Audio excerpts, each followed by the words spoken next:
আমরা গত ক্লাসটাও কিন্তু রেকর্ডিং দিয়েছি, দেখেছেন মনে হয় নাকি? সুযোগ আছে, আমরা রেকর্ড রেখেছি। যারা ক্লাস মিস হয়েছে ওনাদের জন্য সুযোগ আছে। আমরা আজকেও রেকর্ড রাখার চেষ্টা করছি ইনশাল্লাহ। তো আমরা সুনির্দিষ্ট প্রতিকার আইনের 3টা ক্লাস করেছি। আজকে আমাদের লাস্ট ক্লাস। আমরা আজকে সব বিষয়গুলো একটু দেখার চেষ্টা করব ইনশাল্লাহ। তো আমরা আর ইয়ে নেই, আমরা ইয়ে থেকে দেখি। গতকালকের ক্লাসে আমরা 31 থেকে 42 পর্যন্ত আমরা সিরিয়াসলি আলোচনা করেছিলাম। আমরা 31 ধারাতে বলেছিলাম 3টি কারণে দলিল সংশোধন হয়। আশা করছি আপনাদের মনে আছে। FM ফ্রড হইলে হয়, তারপরে হলো ওই যে মিউচুয়াল মিস্টেক হইলে হয়, তারপরে হচ্ছে উভয় পক্ষের যদি সত্যিকারী মনোভাবের ইয়ে হইলে হয়। এই 3টার ক্ষেত্রে আপনার চুক্তি বা দলিল এই বিষয়গুলো সংশোধন করা যাবে 31 ধারায়। আমরা 32 ধারাতে বলেছিলাম এখানে কিছু মূল নীতি মানে অনুমানের কিছু বিষয় আছে। আদালত দেখবেন যে এখানে ন্যায় পরায়ণতা বা সুবিবেচনামূলক বিষয়টা দেখবেন। এরপরে আমরা 33-এ বলেছি এখানে কিছু নীতি ছিল, সেটা হলো ও পবা কি অর্থে ছিল দলিলটা, ফলাফল কি ছিল, দলিলের ভাষা কি ছিল সেটা দেখবেন। এরপরে আমরা বলেছিলাম 34-এ সংশোধিত মানে ইয়েটা আহ, কার্যকর করা যাবে, অর্থাৎ দলিল সংশোধনের পরে দলিলটা কার্যকর করা যাবে এই টাইপের। তো দলিল সংশোধন নিয়ে যদি কোনো প্রশ্ন আসে তাহলে আপনারা 31 থেকে 34 পর্যন্ত লিখে মোটামুটি আপনাদের মতো করে এটা মার্কসের উপর ডিপেন্ড করবে। আপনি দেখবেন যে এই প্রশ্নটার মধ্যে কত মার্কস এর জন্য আপনাকে প্রশ্নটা লিখতে বলা হয়েছে, ওইভাবেই লিখবেন। নাম্বার যদি 5-এর জন্য হইলে 5-এর মতো করে লিখবেন, যদি 10-এর মতো হইলে 10-এর মতো করে লিখবেন। এই বিষয়গুলো একটু আপনারা নিজেরা কমন সেন্স খাটিয়ে একটা প্রশ্ন মনে করেন যে 3 নাম্বার বা 5 নাম্বার, এটার জন্য তো আপনি অনেক লিখতে পারেন না, ঠিক আছে? এই এই বিষয়গুলো একটু মাথায় রেখে আপনাদেরকে পরীক্ষায় আনসার করতে হবে।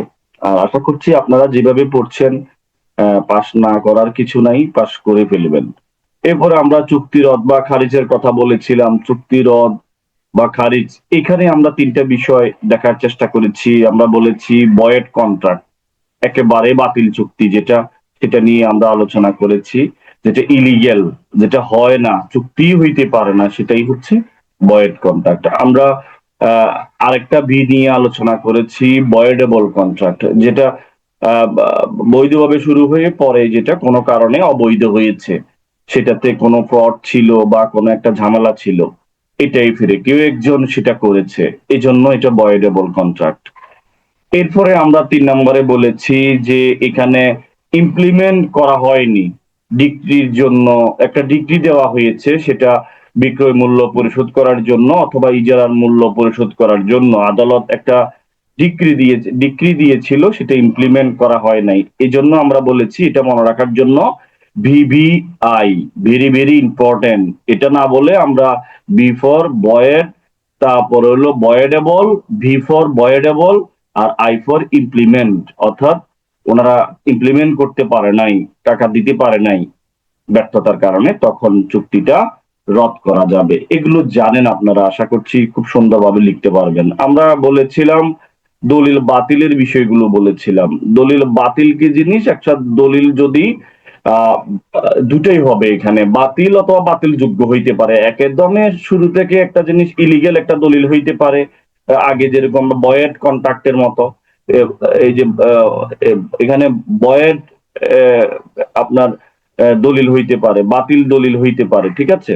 বয়েড এবং বাতিল বা বাতিল যোগ্য, বয়েডেবল দলিল, এই দুইটা জিনিস থাকবে আগের আমরা চুক্তি রদের মতো এখানেও থাকবে। তাইলে এই দুটা খেল হইলে তো এমনিতেই এটা বাতিল হচ্ছে, বাতিল করা যাবে। আপনি এক্সকিউজ দেখাইতে পারতেছেন আদালতের কাছে যে এটা ইলিগেল, এটা বাতিল দলিল, ঠিক আছে, এবং এটা বাতিল যোগ্য দলিল, এই কারণে এটা বাতিল হইতে পারে। তাইলে এই বিষয়টাও কিন্তু খুবই গুরুত্বপূর্ণ আপনাদের আহ ব্যক্তিগত, যখন আপনারা প্র্যাকটিস করতে যাবেন, একটা দলিল নিয়ে আসবে, যখন এখানে আমরা বাতিলযোগ্য কথাটা দেখলাম, তাহলে নিশ্চয়ই এখানে কোনো প্রতারণা ছিল ওই দলিলের মধ্যে। এই জন্য আপনি এটা, বা এখানে এটা আরেকজনের বিশাল একটা ভুল ছিল, তো এই জন্য আপনি দলিলটা বাতিল করতে চাইতেছেন। তাইলে এই বিষয়টা খুবই সেন্সিটিভ, এটা আপনাদের দরকার আছে। তাইলে বাতিল এবং বাতিলযোগ্য।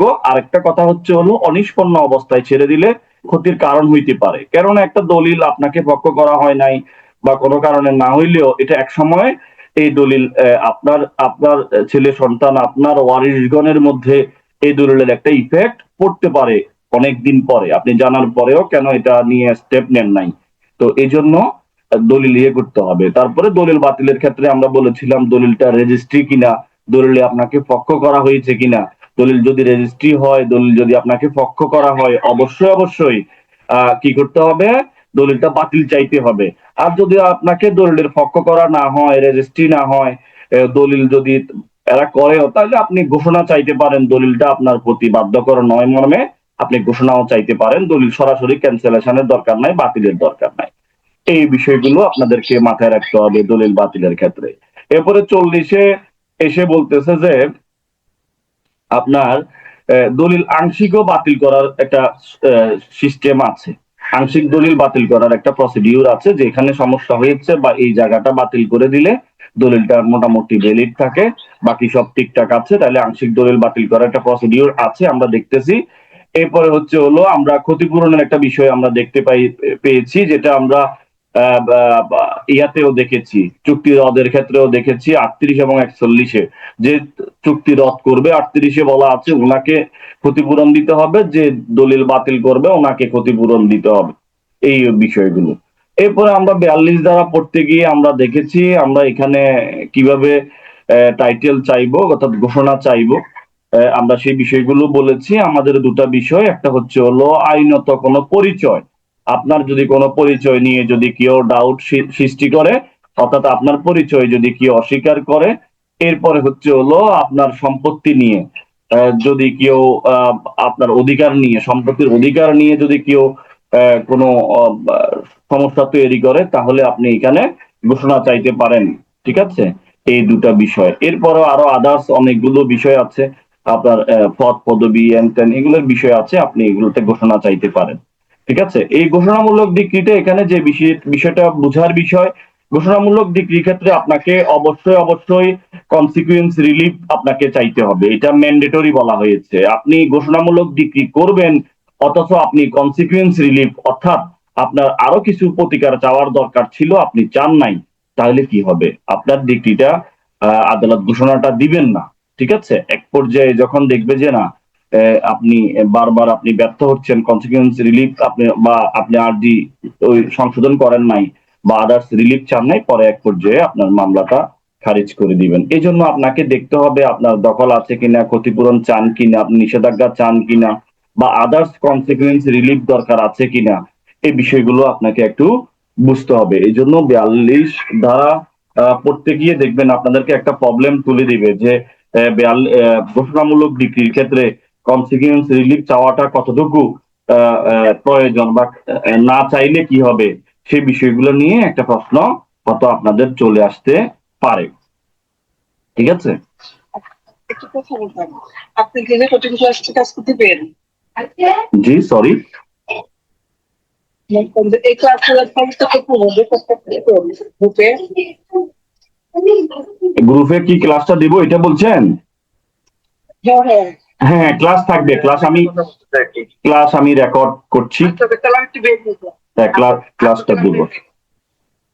আচ্ছা ঠিক আছে, যদি বিশেষ প্রয়োজন হইলে তো বের হতেই হবে। ঠিক আছে, অসুবিধা নাই।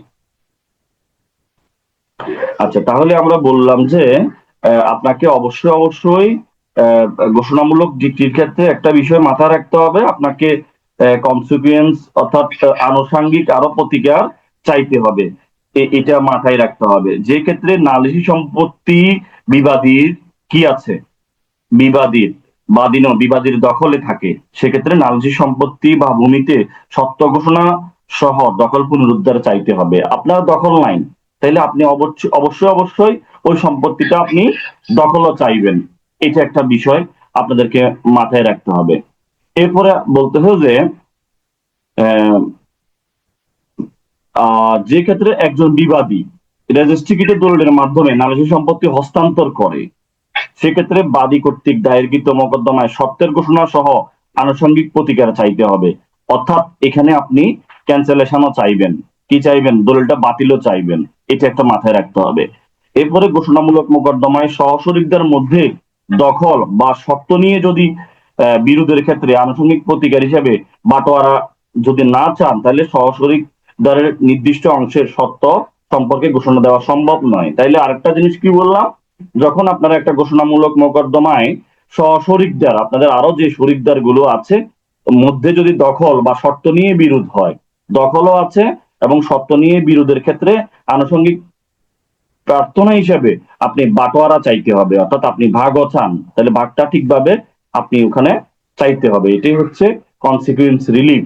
এরপরে ধরেন একটা মোকদ্দমায় প্রত্যেকেরই অংশ অনুযায়ী বাটোয়ারা না চেয়ে শুধু নিজ শর্তের উপর ঘোষণামূলক মোকদ্দমা দায়ের করা হলে তা খারিজ হয়, কি হয়ে যাবে, আপনার মামলাটা খারিজ হয়ে যাবে। কিন্তু তা সত্ত্বেও পরবর্তীতে দায়েরকৃত বাটোয়ারা মোকদ্দমায় শর্তের প্রতিকারটি প্রার্থনা আকারে থাকবে।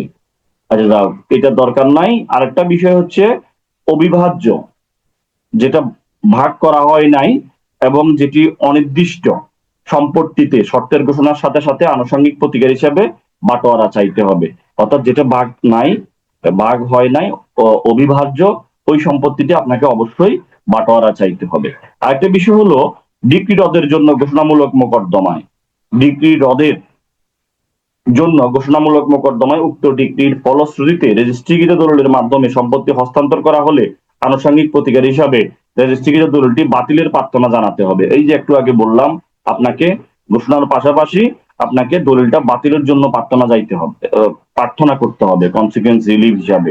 এখন কথা হচ্ছে কোন জায়গায় আপনাকে কনসিকুয়েন্স রিলিফ চাওয়ার প্রয়োজন নাই, সেটা আমরা একটু সামান্য করে আলোচনা করি, ঠিক আছে?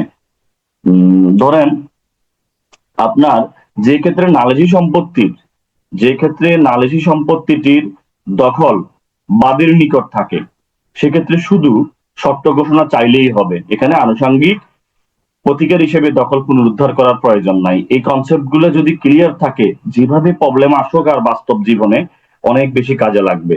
তাহলে আপনার যেখানে দখল আছে, তাহলে আপনি জাস্ট ঘোষণা চাইলেই হবে, আপনার এখানে দখল চাওয়ার দরকার নাই, এই ক্ষেত্রে আপনি না চাইলেও পারবেন। এরপরে হচ্ছে হলো ভুল রেকর্ডের কারণে, ভুল কোনো রেকর্ডের কারণে যৌথ মালিকানাধীন সম্পত্তিতে শর্ত ঘোষণার প্রার্থনাই যথেষ্ট।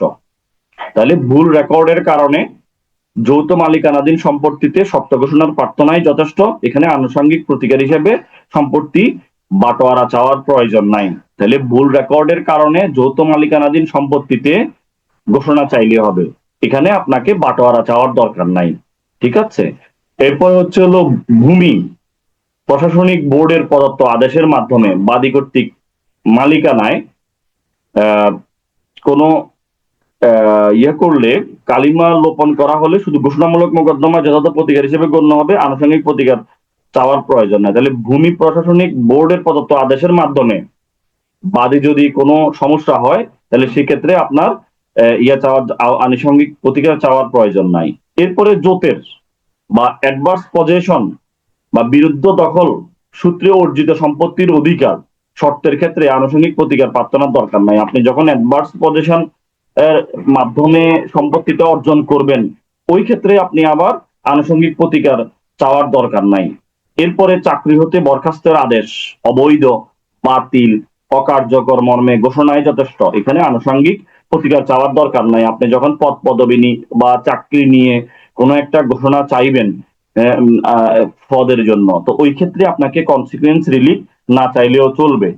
এবং যে ক্ষেত্রে দলিলটি অবৈধ মর্মে ঘোষণা চাওয়া হয়, সেক্ষেত্রে আনুষঙ্গিক প্রতিকার প্রার্থনা হিসেবে দলিল বাতিলের প্রার্থনার দরকার নাই। যদি সরাসরি আপনি বলেন যে দলিলটা কি, দলিলটা অবৈধ মর্মে ঘোষণা চাইছেন আপনি, ওখানে আবার নতুন করে আপনি আবার দলিল বাতিলের জন্য নতুন করে ঘোষণা চাওয়ার দরকার নাই। তো এই বিষয়গুলো একটু দেখার চেষ্টা করবেন। এগুলো যদিও পরীক্ষায় অপ্রাসঙ্গিক, বাট আপনাদের কনসেপ্ট ক্লিয়ার করার জন্য কিছু কোথায় চাইবেন কোথায় চাইবেন না, আমি বিষয়টা একটু আলোচনা করেছি। আপনারা আবার পুনরায় ক্লাসটা রেকর্ডটা শুনলে যদি কোথাও বুঝতে সমস্যা হইলে আপনারা বিষয়টা দেখতে পারবেন, ঠিক আছে। এখন যেসব ক্ষেত্রে ঘোষণামূলক মোকদ্দমা দায়ের করা যায় না, কোথায় আপনি ঘোষণামূলক মোকদ্দমা দায়ের করতে পারবেন না, যদি এই টাইপের প্রশ্ন পরীক্ষায় আসে, যেসব ক্ষেত্রে ঘোষণামূলক মোকদ্দমা দায়ের করা যায় না, তাহলে কোনো সংবিধিবদ্ধ আইনকে বাতিল বা অবৈধ ঘোষণা করতে বা সংবিধানের আমরা যে অনুচ্ছেদ 102 অনুসারে হাইকোর্ট বিভাগে রিট দায়ের করতে হয়, এই যে ঘোষণামূলক মোকদ্দমা দায়ের করে সংবিধিবদ্ধ আইনকে বাতিল বা অবৈধ ঘোষণা করা যায় না। আপনি কোনো আইনকে বাতিল বা অবৈধ ঘোষণা করা যায় না ঘোষণামূলক মোকদ্দমা দায়ের করে, এটা একটু মাথায় রাখবেন। তাছাড়া বিশেষ আইনের কোনো বিষয় সম্পর্কে বিশেষ পদ্ধতির বিধান থাকলে সেক্ষেত্রে ঘোষণামূলক মোকদ্দমা চলে না, ঠিক আছে। যে ক্ষেত্রে বিকল্প প্রতিকার রয়েছে আর্জিতে বর্ণিত অধিকার অস্পষ্ট, যে ডিক্রি অকার্যকর, অধিকতর সত্য সাপেক্ষ হলে, তামাদিতে অধিকার বাড়িত হলে আদালতে ঘোষণামূলক মোকদ্দমা দায়ের করা যায় না, দায়ের করা হলেও তা চলে না, খারিজ হবে। তাহলে আবার বলতেছি, যে ক্ষেত্রে বিকল্প প্রতিকার আছে, যে ক্ষেত্রে বিকল্প প্রতিকার আছে একটা মামলায়, আর্জিতে বর্ণিত অধিকারটা অস্পষ্ট, যে ডিগ্রিটা অকার্যকর বা অধিকার সত্য সাপেক্ষ হলে, তামাদিতে বাড়িতে হলে আপনি ঘোষণামূলক মোকদ্দমা দায়ের করতে পারবেন না। এরপরে সরকারি কোনো সংস্থা, সরকারের অন্য কোনো সংস্থার বিরুদ্ধে, সরকারি কোনো সংস্থা, সরকারি কোনো সংস্থার বিরুদ্ধে ঘোষণামূলক মোকদ্দমা দায়ের করলে তা গ্রহণযোগ্য নয় মর্মে হাইকোর্ট বিভাগ সিদ্ধান্ত দিয়েছেন। একটা মামলার রেফারেন্স আছে এখানে 27 বিএলসি 2022/427। এই মামলায় বলা হয়েছে সরকারি কোনো সংস্থা বা সরকারের কোনো সরকার কোনো সংস্থার বিরুদ্ধে ঘোষণামূলক মোকদ্দমা দায়ের করলে তা গ্রহণযোগ্য নয়। তাইলে আপনারা বুঝে গেছেন যে কোথায় ঘোষণামূলক মোকদ্দমা দায়ের করতেই পারবেন না, সেটা বুঝে গেছেন। একটা আইনকে বাতিল বা অবৈধ ঘোষণা করতে আপনি ঘোষণামূলক মোকদ্দমা দায়ের করতে পারবেন না, এবং বিশেষ আইনে কোনো বিশেষ সম্পর্কে বিশেষ পদ্ধতির বিধান থাকলে ওখানেও আপনি ঘোষণামূলক মোকদ্দমা করতে পারবেন না, এবং যেখানে আপনার বিকল্প প্রতিকার আছে আর যেতে আপনার অধিকার স্পষ্ট ওই জায়গাগুলোতেই, এবং আপনি বা তামাদিতে বাড়িতে হলে ওখানে আপনি ঘোষণামূলক মামলা করতে পারবেন না, বা সরকারি কোনো সংস্থা বা সংস্থার বিরুদ্ধে আপনি ঘোষণামূলক মোকদ্দমা দায়ের করতে পারবেন না। তাইলে আমরা কি বুঝলাম? ঘোষণামূলক মামলার ক্ষেত্রে আমাদেরকে দুটো শব্দ মুখস্থ রাখতে হবে, সেটা হলো আপনার আইনত পরিচয় বা সম্পত্তির অধিকার নিয়ে যদি কোনো সমস্যা হয় তাইলে আপনি এই সমস্যাটা দূরকরণের জন্য আপনি ঘোষণার মামলা করবেন, ডিক্লারেশন শুট করবেন, এবং আপনি পাশাপাশি কনসিকুয়েন্স রিলিফ অর্থাৎ আনুষঙ্গিক যদি কোনো প্রতিকার থাকে, দখল দরকার হইলে, বাতিল দরকার হইলে, বাটোয়ারার দরকার হইলে এই বিষয়গুলো অবশ্যই অবশ্যই আপনাকে চাইতে হবে, ঠিক আছে। আমরা আর কথা বাড়াবো না, আমরা প্রবলেমের দিকে পরে যাব। এরপরে ঘোষণার মামলাটা কার উপর ফলাফল হবে বলতেছি, এখানে স্পেসিফিক তার পক্ষগণের প্রতি, প্রতিনিধিদের প্রতি, বা এদের মাধ্যমে মানে কি হবে, এদের এরাই ফলটা ভোগ করবে, আদার্সওয়াইজ তৃতীয় ব্যক্তির বিরুদ্ধে এটা কার্যকর নয় ঘোষণামূলক ডিক্রি, এটা একটু মাথায় রাখতে হবে। এরপরে আমরা 44-এ রিসিভারের কথা বলেছি, রিসিভার নিয়ে আপনারা আরো আমরা বিস্তারিত দেওয়ানিতে জানবো, রিসিভারের দায় দায়িত্ব এনতেন এগুলো আমরা জানবো, রিসিভার কি জিনিস। কালকে আমরা বলেছিলাম 52 ধারা থেকেও আমরা আলোচনা করেছিলাম প্রতিরোধমূলক প্রতিকার, এই যে প্রিভেন্টিভ রিলিফ, এই প্রিভেন্টিভ রিলিফ কিভাবে মঞ্জুর করা হয়। এই প্রিভেন্টিভ রিলিফের ক্ষেত্রে আমরা দেখেছি, আমরা প্রিভেন্টিভ রিলিফ শব্দটা আমরা 6 ধারাতে দেখেছি সুনির্দিষ্ট প্রতিকার আইনের, আমরা 5-এর গতেও আমরা দেখেছি, 5-এর সিতেও আমরা দেখেছি প্রিভেন্টিভ রিলিফের সংজ্ঞা, রিলিফ কাকে বলে, নিরোধকমূলক প্রতিকার বা প্রতিরোধমূলক প্রতিকার, এটা কি জিনিস, এটা কিভাবে মঞ্জুর হবে, এটা 52 ধারাতে রয়েছে।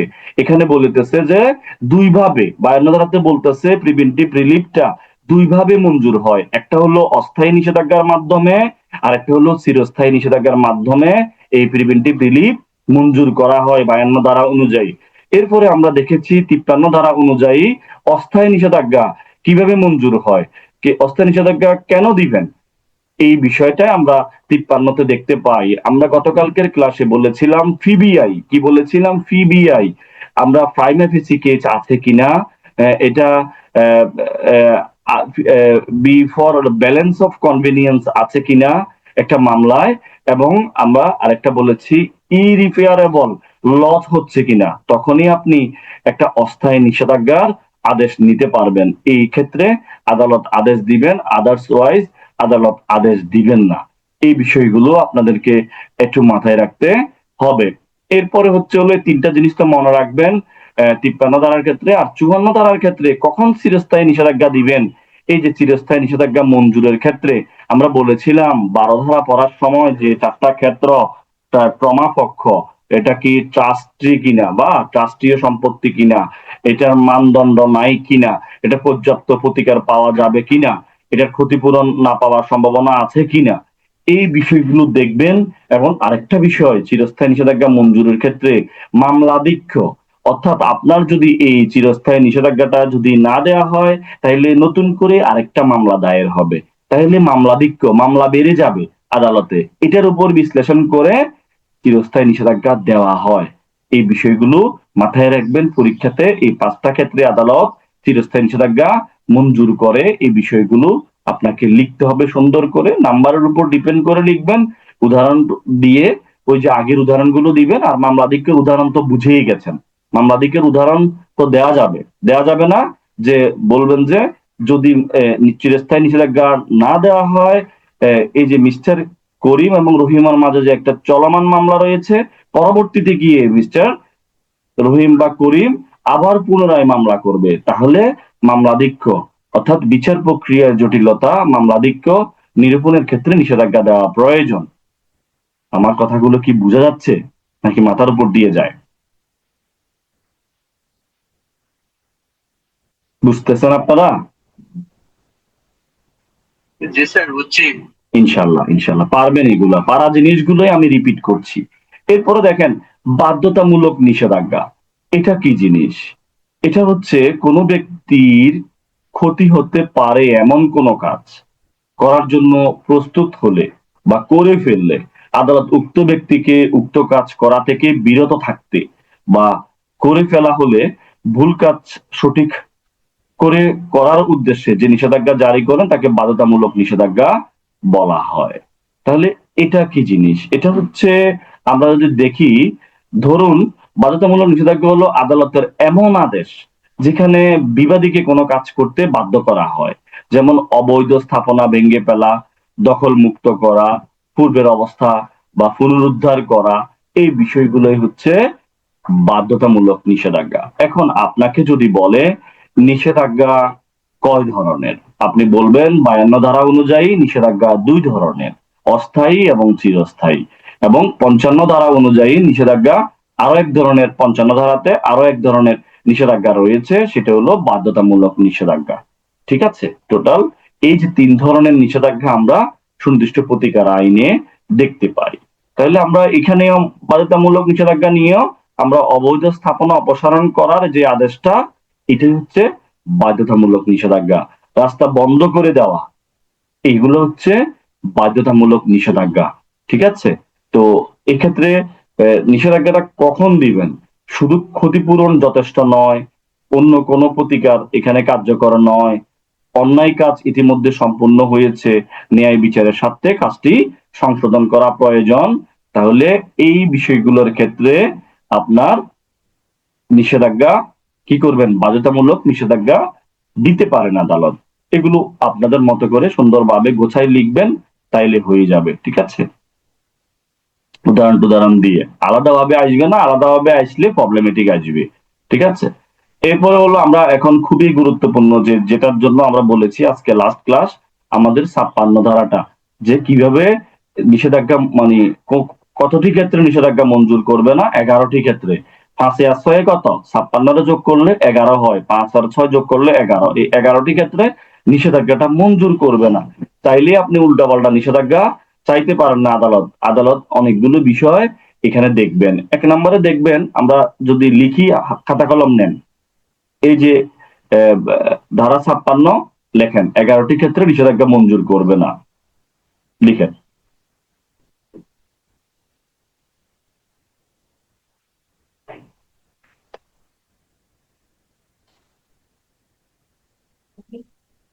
ধারা 56 11টি ক্ষেত্রে নিষেধাজ্ঞা মঞ্জুর করবে না। মনে রাখার কৌশল।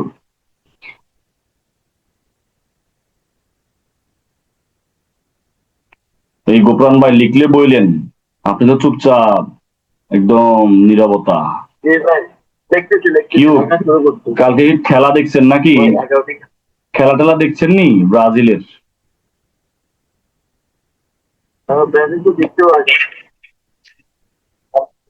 তাহলে বুঝতেছি যে আপনি খেলাও দেখেন।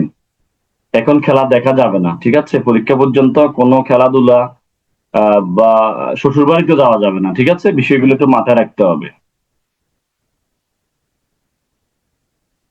তাহলে 11টি ক্ষেত্রে নিষেধাজ্ঞা মঞ্জুর করবো না। মনে রাখার কৌশলটা কি? JSL ইংলিশে লেখেন জে, ওই জুডিশিয়ালের জে, এস সাবঅর্ডিনেটের S, L for legislative, JSL লেখেন।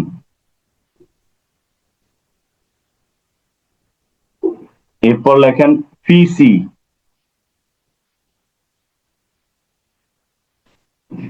এরপর লেখেন বিএনপি, বাংলাদেশ কি ন্যাশনাল পার্টি নাকি? তারপরে হচ্ছে হলো ইসিফি, ইমার্জেন্সি কন্ট্রাসেপটিক ফিল্ড, ইসিফি।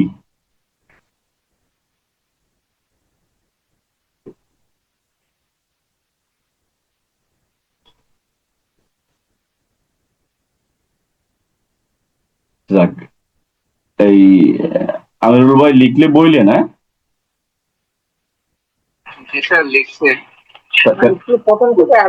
তাহলে JSL পিসি, পেনাল কোর্টের পিসি, আর বিএনপি এরপরে হলো ইসিফি অর্থাৎ ইমার্জেন্সি কন্ট্রাসেপটিক ফিল্ড, ইসিফি।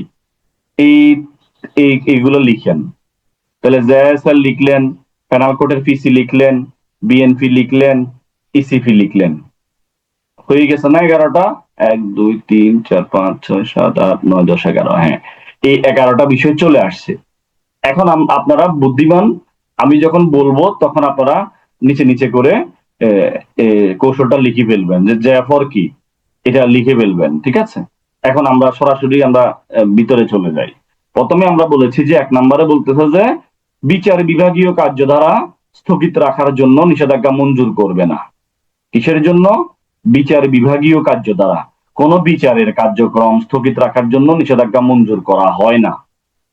একটা চলমান বা বৈধ বিচারিক কার্যক্রম, জুডিশিয়াল প্রসিডিং, তাহলে আমরা ফর জুডিশিয়াল প্রসিডিং এটা লিখতে পারি।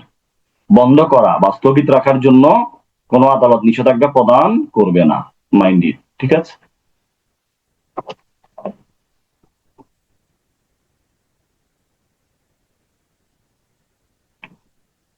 ঠিক আছে, ফর জুডিশিয়াল এতটুকু লিখলেই হবে, বিস্তারিত লেখার দরকার নাই, বিস্তারিত বইয়ের মধ্যে আছে, অসুবিধা নাই। তাহলে কি লিখলেন? ফর জুডিশিয়াল অর্থাৎ চলমান বা বৈধ বিচারিক কার্যক্রম স্থগিত রাখার জন্য সাধারণত কোনো আদালত নিষেধাজ্ঞা প্রদান করবে না। লিখেছেন?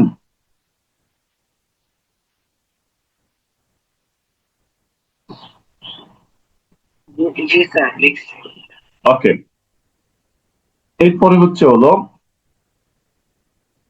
উদাহরণ। তো এটা নিয়ে আর উদাহরণ দেওয়ার কোনো দরকার নাই, আপনারা বিষয়টা বুঝতে পেরেছেন, আশা করছি পারবেন। এরপরে হচ্ছে হলো 2 নম্বরে আপনারা লিখবেন,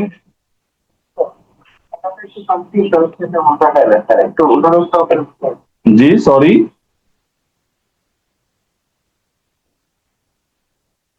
বলেন, আবার বলেন।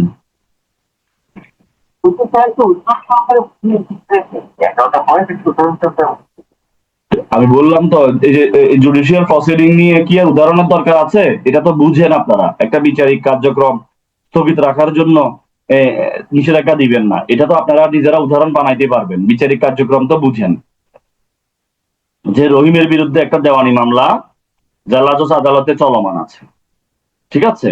এই অবস্থায় রহিম অন্য একটি আদালতে গিয়ে আবেদন করলো যে উক্ত চলমান মামলাটি যেন বন্ধ রাখা হয়, স্থগিত করা হয়। এই ক্ষেত্রে আদালত রহিমকে একটা নিষেধাজ্ঞা বা ইনজাংশন দিবে না, কারণ এটা একটা বিচার বিভাগীয় কার্যক্রম। কার্যধারা স্থগিত রাখার জন্য এটা করা যাবে না। বুঝা গেছে না ব্যাপারটা? এই ক্ষেত্রে আপনি নিষেধাজ্ঞা চাইতে পারেন, একটা বিচার বন্ধ করে দেওয়ার জন্য আপনি নিষেধাজ্ঞা চাইতে পারেন, 1 নম্বর। 2 নম্বর হচ্ছে হলো আমরা অধীনস্থ আদালত ছাড়া অন্য কোনো আদালতের কার্যধারা স্থগিত রাখার জন্য কোনো আদালত নিজের অধীনস্থ সাবঅর্ডিনেট লিখতে পারেন, এস ফর সাবঅর্ডিনেট। সাবঅর্ডিনেট নয় এমন কোন আদালতের কার্যধারা স্থগিত রাখার জন্য নিষেধাজ্ঞা প্রদান করবে না। অর্থাৎ এক আদালত অন্য সমমানের বা উচ্চতর আদালতের কার্যক্রম বন্ধ করতে পারে না, এটা একটু মাথায় রাখতে হবে। যেমন রহিমের বিরুদ্ধে জেলা আদালতে একটা দেওয়ানি মামলা চলমান আছে। কোথায় চলমান আছে? জেলা জজ আদালতে একটা মামলা চলমান আছে। এই অবস্থায় রহিম সিনিয়র সহকারী অর্থাৎ সিভিল জাজের কাছে গিয়ে, সহকারীটা বাদ, তাহলে সিনিয়র জজের বা সিভিল জাজের কাছে গিয়ে সিনিয়র সিভিল জাজের কাছে গিয়ে আদালতে গিয়ে আবেদন করলো যে জেলা জজ আদালতের চলমান মামলাটি স্থগিত করা হয়। এই ক্ষেত্রে সিনিয়র জজ আদালত বা সিভিল জাজ বলেন এই যে বিষয়টা জেলা আদালতের অধীনস্থ নয়, তাহলে নিষেধাজ্ঞা এখানে দিবে না। ঠিক আছে, এটা একটু মাথায় রাখতে হবে। তাহলে কি বললাম, এখানে সাবঅর্ডিনেট ছাড়া কখনো সমমান বা এর উপরের কোন কোর্টকে নিষেধাজ্ঞা মঞ্জুর করা যায় না। ঠিক আছে, বোঝা গেছে?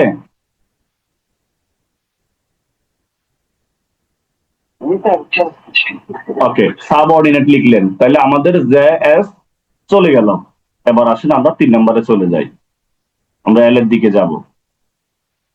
3 নম্বরে আমরা কি বলতেছি, কোন ব্যক্তিকে আইন প্রণয়ন বিষয়ক, কোন ব্যক্তিকে আইন প্রণয়ন, যে আইন তৈরি করা, আইন প্রণয়ন বিষয়ক কর্তৃপক্ষের নিকট আবেদন করা থেকে বিরত রাখার জন্য বলতেছে। কোন ব্যক্তিকে আইন প্রণয়ন বিষয়ক কর্তৃপক্ষের, এখানে এল ফর লিজিসলেটিভ অথরিটি, লিজিসলেটিভ LEGISLATIV লিজিসলেটিভ অথরিটির নিকট আবেদন করা থেকে বিরত রাখার জন্য আদালত নিষেধাজ্ঞা প্রদান করবে না। তাহলে এল ফর আপনারা লিজিসলেটিভ অথরিটি লেখেন। বলতেছে কেউ সংসদ, আইনসভা বা অন্য কোনো আইন প্রণয়নকারী সংস্থার কাছে আবেদন, পিটিশন বা প্রতিনিধিত্ব করতে চাইলে আদালত তাকে বাধা দিতে পারে না। এখন এখানে কি বলতেছেন, আমরা এখানে দেখি করিম একটা নতুন আইনের বিরোধিতা করে জাতীয় সংসদের নিকট একটা আবেদন করতে চায়, কিন্তু রহিম আদালতে গিয়ে আবেদন করলো যে যেন সে সংসদের কাছে এই আবেদন করতে না পারে, এই জন্য একটা নিষেধাজ্ঞা দেওয়া হোক। এক্ষেত্রে আদালত রহিমের আবেদন গ্রহণ করবে না, কারণ এটি একজন ব্যক্তির আইন প্রণয়নকারী কর্তৃপক্ষের নিকট আবেদন করার অধিকার রয়েছে। বুঝা গেছে কিনা? অর্থাৎ কোন লিজিসলেটিভ অথরিটির কাছে আপনি একটা বিষয় করতে চান, কিন্তু এখানে আপনার ওইটা বাদ দেওয়ার জন্য নিষেধাজ্ঞা, আবার কেন আপনি ওখানে করবেন, এটা নিষেধাজ্ঞা চাইতে পারে না। ঠিক আছে, আপনি এই জন্য নিষেধাজ্ঞা চাইতে পারেন না। কেন চাইতে পারেন না? আমি তো এখানে একটা নতুন আইনের বিরোধিতা করে জাতীয় সংসদের কাছে একটা আবেদন করতে চাই, কিন্তু রহিম আদালতে গিয়ে আবেদন করলো যে যেন সংসদের কাছে এই আবেদন করতে না পারে, অথবা সংসদ না হোক, যে কোনো আইন প্রণয়নকারী অথরিটির কাছে উনি একটা আবেদন করলো যেন এই আবেদনটা মঞ্জুর না হয় বা এই আবেদনটা না করে, এই জন্য আপনি একটা নিষেধাজ্ঞা চাইতে পারেন না। এটা তার অধিকার। উনি উনি আইন প্রণয়নকারী ব্যক্তির কাছে উনি যা কিছু বলুক, আপনি এটা নিষেধাজ্ঞা চাইতে পারেন না। ঠিক আছে, বুঝছেন নি? এটা 3 নম্বর বুঝছেন?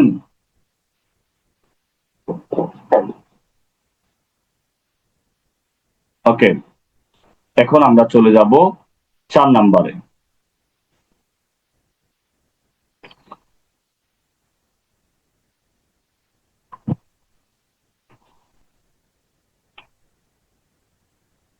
আচ্ছা, 4 নম্বরে কি বলতেছে, সরকারের কোনো বিভাগের বা সরকারি কর্তব্য বা বিদেশি সরকারের কোনো কাজে হস্তক্ষেপ করার জন্য আদালত, কোনো সংস্থা, কোনো অবস্থায় সরকারের কোনো বিভাগের সরকারি কর্তব্য বা বিদেশি সরকারের কার্যক্রমে হস্তক্ষেপ করার জন্য নিষেধাজ্ঞা প্রদান করবে না।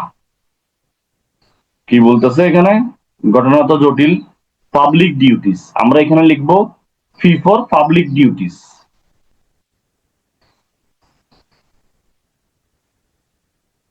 তাহলে সরকারের কোন বিভাগের বা সরকারি কর্তব্য বা বিদেশি সরকারের কোনো কাজে আমরা হস্তক্ষেপ করার জন্য কি চাইবো না ভাই? নিষেধাজ্ঞা চাইবো না। এটাকে আমরা লিখতে পারি ফি ফর পাবলিক ডিউটিস। সরকারি কোনো কাজে নিষেধাজ্ঞা চাওয়া যায় না। যেমন ধরা যাক সরকারের সড়ক বা জনপথ বিভাগ একটা মহাসড়ক নির্মাণের কাজ করছে। এই অবস্থায় একজন ব্যক্তি আদালতে আবেদন করলো যে এই সরকারি কাজটি যেন বন্ধ করার জন্য নিষেধাজ্ঞা দেওয়া হয়। এই ক্ষেত্রে আদালত নিষেধাজ্ঞা দিবে না, কারণ এটি একটি সরকারি কর্তব্য বা অফিসিয়াল ডিউটি। হ্যাঁ, যেখানে এই যে সম্পাদনের বিষয়, এখানে আদালত হস্তক্ষেপ করবে না। ঠিক আছে। আর বিদেশি সরকার মানে কি? বিদেশি সরকার বাংলাদেশে তাদের দূতাবাস নির্মাণের কাজ পরিচালনা করছে। বিদেশি সরকার বাংলাদেশে তাদের দূতাবাস নির্মাণ কাজ পরিচালনা করছে। কেউ আদালতে গিয়ে ওই কাজ বন্ধ করার জন্য নিষেধাজ্ঞা চাইলেও আদালত তা মঞ্জুর করবে না। তাইলে কি আমরা বুঝতে পেরেছি ফি ফর পাবলিক ডিউটিস?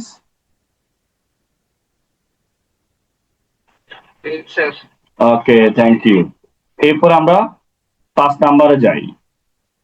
5 নাম্বারে হলো কোনো ফৌজদারি বিষয় কার্যধারা স্থগিত রাখার জন্য আদালত কোনো ফৌজদারির কার্যধারা অর্থাৎ ক্রিমিনাল প্রসিডিং স্থগিত রাখার জন্য নিষেধাজ্ঞা প্রদান করবে না। আপনি মামলা করছেন দেওয়ানি, কিন্তু আপনি ফৌজদারি বিষয় কি চান? স্থগিত চান। তাইলে কি হবে ভাই? হবে না। কোন চলমান বা সম্ভাব্য ফৌজদারি মামলার বিচার প্রক্রিয়া বন্ধ বা বিলম্বিত করার জন্য দেওয়ানি আদালত থেকে নিষেধাজ্ঞা চাওয়া যাবে না। তাইলে আমরা এখানে লিখতে পারি ক্রিমিনাল ম্যাটার। সি ফর কি? Criminal matter. ওকে।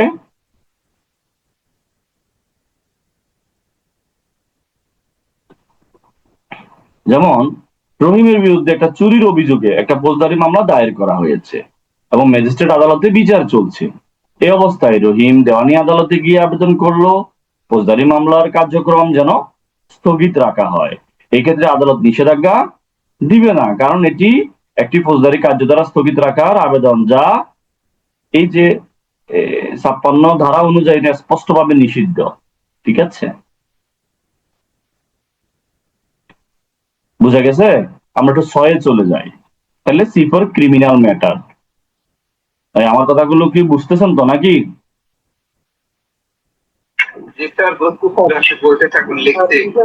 ওকে, আমরা 6 নাম্বার দেখি। 6 নাম্বার দেখি যে চুক্তির কার্য সুনির্দিষ্টভাবে সম্পাদন করা যায় না এমন চুক্তি ভঙ্গ নিরোধের উদ্দেশ্যে।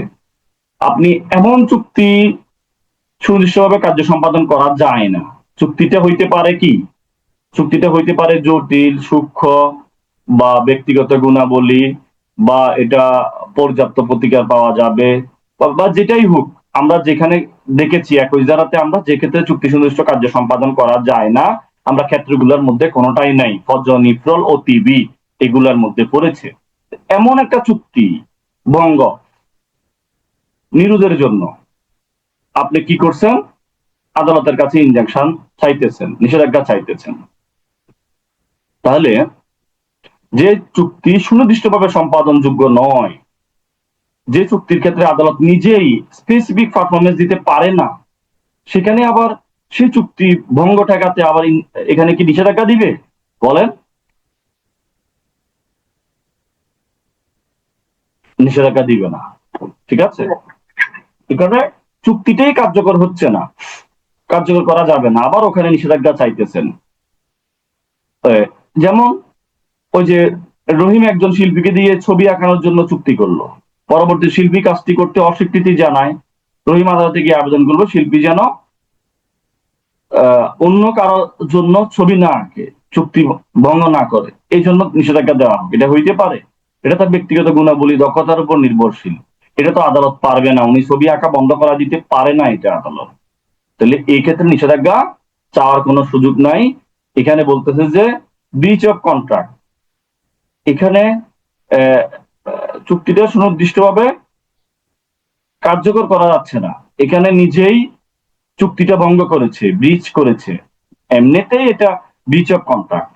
আমরা এখানে লিখবো B for breach of contract. এমনিতেই চুক্তিটা এটা আমরা চুক্তি ভঙ্গ, এমনিতেই চুক্তিটা ভঙ্গ হচ্ছে, আবার তার উপরে নিষেধাজ্ঞা। এই ভঙ্গ চুক্তির উপরে, অর্থাৎ যে চুক্তিটা এমনিতে কার্যকর হচ্ছে না, ওই চুক্তির উপরে নিষেধাজ্ঞা দেওয়ার কোনো অধিকার আদালতের নাই, আদালত দিবেন না। তাইলে আমরা B for breach of contract.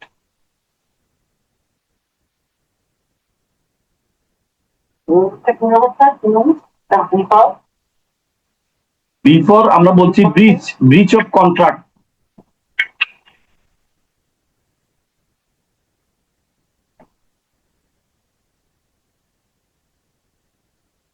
এই চুক্তি, এই যে চুক্তিটা, এটা তো সুনির্দিষ্টভাবে কার্যকর করা যাচ্ছে না, এটা একটা চুক্তি ভঙ্গ। এই এই টাইপের চুক্তি ভঙ্গর কোন বিষয় নিয়ে আদালত নিষেধাজ্ঞা দিবেন না। আমরা 7 নম্বরে চলে যাই। উৎপাত নয় এমন কাজ নিরোধের জন্য। আমরা জানি নয়সেন্স, উৎপাত, এমন কাজ, এমন কোন কাজ বন্ধ বা নিরোধ করার জন্য নিষেধাজ্ঞা প্রদান করবে না। অর্থাৎ কোন কাজ যদি আইনতভাবে উৎপাত নয়, তবে সেটি বন্ধ করার জন্য আদালত হস্তক্ষেপ করবে না। যেমন আমরা কি বলতে পারি, করিম একটা তার নিজস্ব জমিতে একটা ছোট দোকান নির্মাণ করছে, এটি বৈধভাবে অনুমোদিত এবং আশেপাশে কারো ক্ষতি করছে না। রহিম মনে করলো তাইলে করিম কি করছে, দোকান নির্মাণ করছে, এখানে রহিম মনে করলো দোকানটি তার পছন্দ নয়, তাই সে আদালতে গিয়ে আবেদন করলো দোকান নির্মাণ বন্ধ করার জন্য নিষেধাজ্ঞা দেওয়া হোক। এই ক্ষেত্রে আদালত নিষেধাজ্ঞা দেবে না, কারণ এটা কোনো উৎপাত সৃষ্টি করছে না, আইনতভাবে এটা বৈধ কাজ। আইনি যে বিষয়টা, আদালত শুধুমাত্র অবৈধ বা ক্ষতিকর কার্য বন্ধ করতে, বৈধ বা নিরীহ কাজ ব্যক্তিগত অসন্তোষের কারণে বন্ধ করা যায় না। তাহলে বোঝা গেছে যে একটা যেখানে পাবলিক নয়সেন্স নয়, উৎপাত নয়, এমন কাজ নিরোধের জন্য নিষেধাজ্ঞা দিবেন না। তাইলে আমরা এন ফর নয়সেন্স।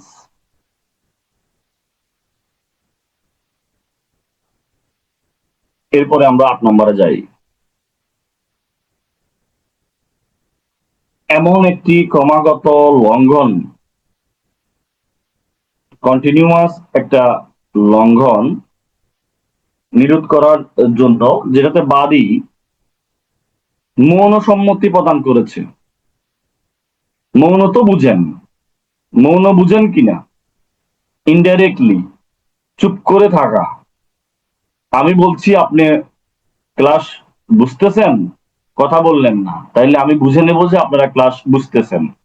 এই যে বাদী, যেখানে একটা মৌন সম্মতি রয়েছে, ঠিক আছে, সেক্ষেত্রে আপনি আবার নিষেধাজ্ঞা কেন চাইবেন? যে ক্ষেত্রে কোনো ক্রমাগত লঙ্ঘন, কন্টিনিউ, যেটাকে ব্রিচ করছে, ঘটছে, বাদী বা প্লেনটিভ দীর্ঘ সময় ধরে একটা মৌন সম্মতি প্রদান করছে, সেক্ষেত্রে আদালত সেই লঙ্ঘন বন্ধ করার জন্য নিষেধাজ্ঞা প্রদান করবে না। কেউ জানার পরেও দীর্ঘদিন চুপ থেকে সহ্য করলে পরে এসে বন্ধ করার জন্য নিষেধাজ্ঞা চাইতে পারে না। বিষয়গুলো সেন্সিটিভ, খুবই গুরুত্বপূর্ণ, বাস্তব জীবনে অনেক বেশি কাজে লাগবে, দরকার আছে। যেমন করিমের জমির পাশে রহিম দীর্ঘদিন ধরে একটা দেওয়াল নির্মাণ করে ব্যবহার করছে। করিমের জমির পাশে রহিম দীর্ঘদিন ধরে একটা দেওয়াল নির্মাণ করে ব্যবহার করছে। করিম বিষয়টি জানে, বহু বছর, কোনো আপত্তি করা নাই, এখানে তার একটা মৌন সম্মতি রয়েছে। পরবর্তীতে করিম হঠাৎ করে আদালতে গিয়ে আবেদন করলো রহিমের দেওয়াল নির্মাণ ও ব্যবহার বন্ধ করার জন্য নিষেধাজ্ঞা দেওয়া হোক। এই ক্ষেত্রে আদালত নিষেধাজ্ঞা দিবে না, কারণ শুরু থেকেই বিষয়টি জেনে চুপ ছিল এবং যে ক্রমাগত লঙ্ঘন দীর্ঘদিন উনি সহ্য করেছে, এই ক্ষেত্রে নিষেধাজ্ঞা দেওয়া যাবে না। এখানে বাদীর মৌন সম্মতি রয়েছে, বিষয়টা কিন্তু খুবই গুরুত্বপূর্ণ। এই পয়েন্ট যদি আপনারা আদালতে গিয়ে বলতে পারেন, এই যে কোনো মামলা যদি কেউ নিষেধাজ্ঞা চায়, আদালতে চিরস্থায়ী নিষেধাজ্ঞার আবেদন করে, আপনি যদি এই যুক্তিটা দেন যে এটা সুনির্দিষ্ট প্রতিকার আইনের মাননীয় আদালত 8 ধারাতে, কারণ এই যে উনি দীর্ঘদিন ধরে এটা ব্যবহার করছে, এটা ক্রমাগত তো উনি কাজটা করে আসছে, কিন্তু উনি কোনো কিছুই তো বলে নাই, এখন কেন? এক্ষেত্রে তো আপনি নিষেধাজ্ঞা দিয়ে দেওয়া যায় না। ঠিক আছে, খুবই গুরুত্বপূর্ণ। তাইলে আমরা এখানে বলবো আহ ক্রমাগত লঙ্ঘনের এখানে ভৌণ সম্মতি রয়েছে, এখানে আমরা কি বলতে পারি? ফি, প্রিভেন্ট। এখানে যেখানে উনি ফি ফর প্রিভেন্ট অর্থাৎ প্রতিরোধ, আহ, যেখানে উনি এটা প্রতিরোধ করতে পারত, এটা প্রতিরোধ যোগ্য, প্রিভেন্ট করা যাইতো, কিন্তু উনি আগে করে নাই, তাহলে নিশ্চয় তার মনসম্মতি রয়েছে, এখন আর এটা করতে পারবে না। তাহলে আমরা পি ফর প্রিভেন্ট লিখতে পারি। তাহলে এটা তো তার আগে পাওয়ার ছিল, কিন্তু উনি মৌনসম্মতি দিয়েছেন, তাহলে উনি এখন আর করার, উনি আর প্রতিরোধ করার কোনো সুযোগ বা নিষেধাজ্ঞা দেওয়ার কোনো সুযোগ নাই।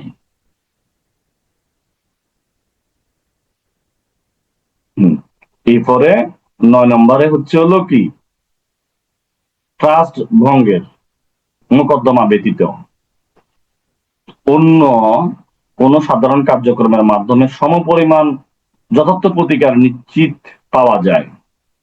রাষ্ট্রীয় ট্রাস্ট ভঙ্গের মামলা ছাড়া অন্যান্য ক্ষেত্রে যখন সমপরিমাণ আপনার প্রতিকার নিশ্চিত ভাবে পাওয়া যায়, তাইলে যখন কোনো ব্যক্তির জন্য ট্রাস্ট ভঙ্গ ছাড়া অন্য কোনো সাধারণ আইনি কার্যক্রমের মাধ্যমে পর্যাপ্ত যথাযথ প্রতিকার পাওয়া যায়,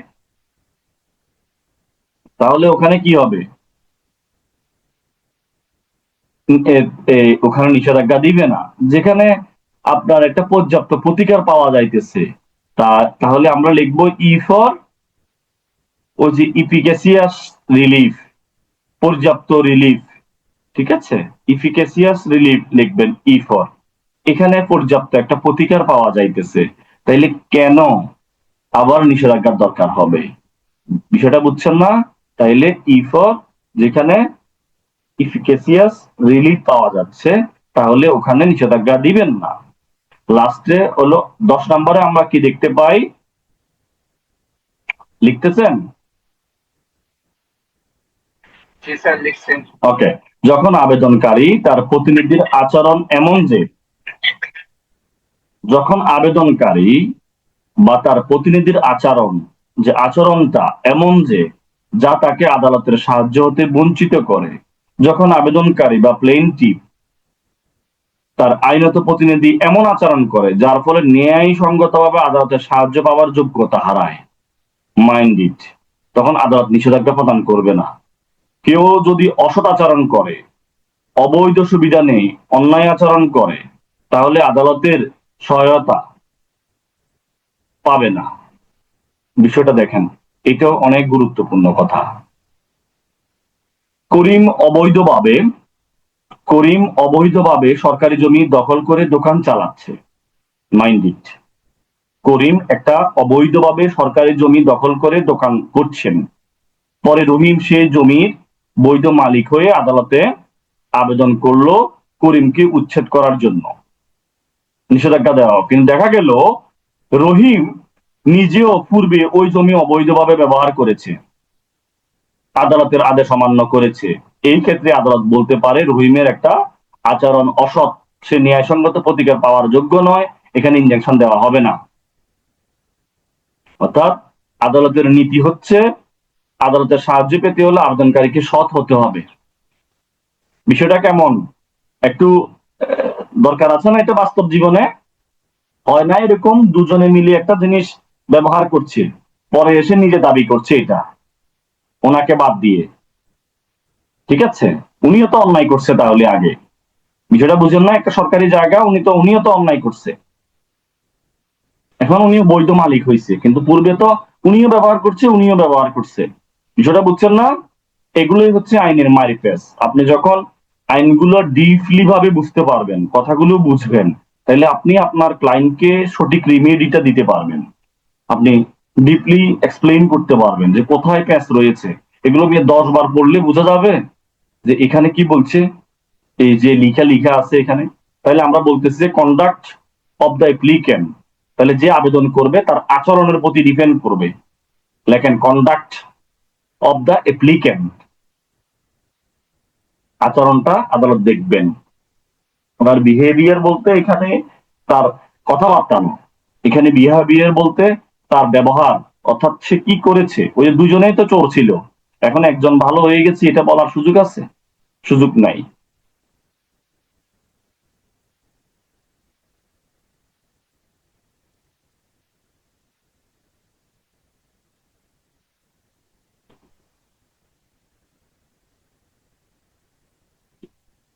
হুম। লিখেছেন কন্ডাক্ট অফ অ্যাপ্লিক্যান্ট?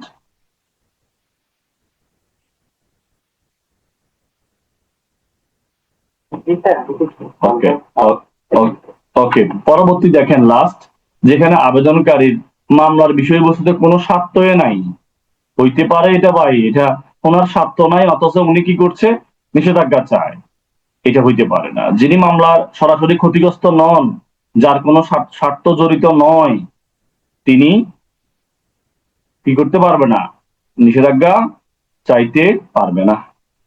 মাথায় রাখবেন। তাহলে করিম ও রহিমের মধ্যে একটা জমি সংক্রান্ত বিরোধ চলছে, এটি সম্পূর্ণ তাদের ব্যক্তিগত সম্পত্তির বিষয়। এই অবস্থায় আলী, মিস্টার আলী, যিনি ওই জমির সঙ্গে কোনোভাবে যুক্ত নন, তিনি আদালতে গিয়ে আবেদন করলো রহিম করিমের মধ্যে চলমান কাজ বন্ধ করার জন্য নিষেধাজ্ঞা দেওয়া হোক। এক্ষেত্রে আদালত আলীর আবেদন গ্রহণ করবে না, কারণ ওই মামলার বিষয়ে তার কোনো ব্যক্তিগত স্বার্থ নেই, উনি ক্ষতিগ্রস্ত পক্ষ নয়। তাহলে P for personal interest, P for personal interest.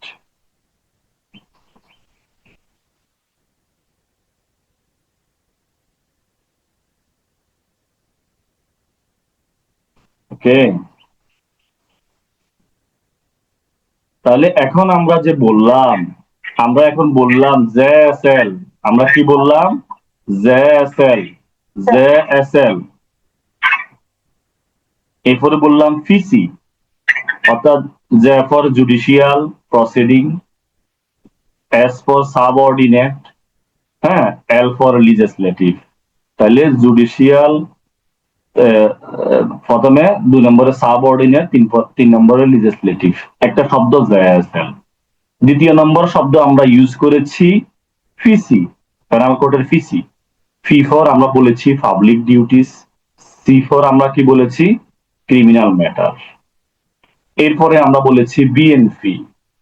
এখানে চুক্তিটাই ভঙ্গের একটা চুক্তি, চুক্তিটাই আসলে বৈধ নয়, এমন চুক্তিটাই কার্যকর করা যাচ্ছে না। এটাই এক ধরনের আপনারা মনে করেন যে যেটা পারফরমেন্স করা যাবে না, সুনিষ্ঠ কার্য সম্পাদন করা যাবে না, চুক্তিটাই এমন টাইপের একটা চুক্তি। ঠিক আছে, তাহলে বি গেল, এই যে বিচ অফ, কি বললাম, কন্ট্রাক্ট। এরপরে হলো এম ফর আমরা নয়েসেন্স বলেছি, যেটা আসলেই উৎপাত নয়। এরপরে আমরা বলেছি ফি ফর, ফি ফর আমরা এখানে কি বলেছি, ফি ফর আমরা বলেছি প্রিভেন্ট করা যাচ্ছে না, এটা তো আমরা প্রতিরোধ করতে আগে পারতাম, আমরা এটা আগে করতে পারতাম, কিন্তু আমরা এখানে মৌন সম্মতি দিয়েছি, আমরা এটা প্রিভেন্ট করার আমার ক্ষমতা ছিল, কিন্তু আমরা এটা মৌন সম্মতি দিয়েছি, এটা হবে না, এক্ষেত্রে নিষেধাজ্ঞা দিবে না আদালত। তাহলে বিএনপি গেল। এরপরে হলো ইফিকেসিয়াস রিলিফ, আপনি যথাযথ প্রতিকার পাচ্ছেন, তাহলে কেন ভাই আবার নিষেধাজ্ঞার দরকার? তারপরে হলো আপনার আচরণ, যে অ্যাপ্লিকেন্ট করেছে তার আচরণ অসৎ হইতে পারবে না। দুজনেই তো ডিস্টেপ ছিল, এখন এসে আপনি ভালো দাবি করলে হবে, আপনি এটা সত্য পেয়ে গেছেন, এখন আপনি অস্বীকার করবেন, সুযোগ নাই। লাস্টে আপনার কোনো ফি, আপনার কোনো পার্সোনাল ইন্টারেস্টে নাই, তাহলে কেন আপনি আদালতের কাছে নিষেধাজ্ঞা চাইতেছেন? তাহলে ভাই মনে রাখা যাবে, একটু আবার নিজে একটু একটু বলেন, জেএসএল, পিসি, বিএনপি, ইসিপি, 2 4 5 বার পড়েন, মনোযোগ লাগান, দেখবেন যে হয়ে গেছে। অন্তত লিখতে পারবেন ভাই, 11টা ক্ষেত্র যদি চলে আসে লিখতে পারবেন। আর যতটুকু মনে থাকে টুকটাক নাম্বারের উপর ডিপেন্ড করে উদাহরণ দিবেন। ঠিক আছে, আমি কি বুঝাইতে পেরেছি?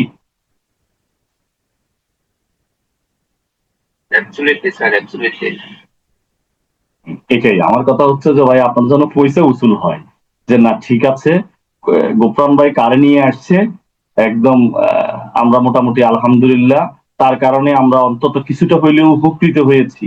এটা আমি চেষ্টা করি। আমার কারণে আমি যার সাথে চলাফেরা করি একদম আমার ছোটবেলা থেকেই আমি চেষ্টা করি আমার পাশে যে থাকবে উনি যেন আমার কারণে ক্ষতিগ্রস্ত না হয়, অন্তত কিছুটা লাভ হইলেও হয়।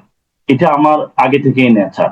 আমি চেষ্টা করি যে বিষয়গুলোকে যেন একদম নিখুঁতভাবে আপনাদেরকে এক্সপ্লেইন করার জন্য, আপনারা যেন বুঝেন।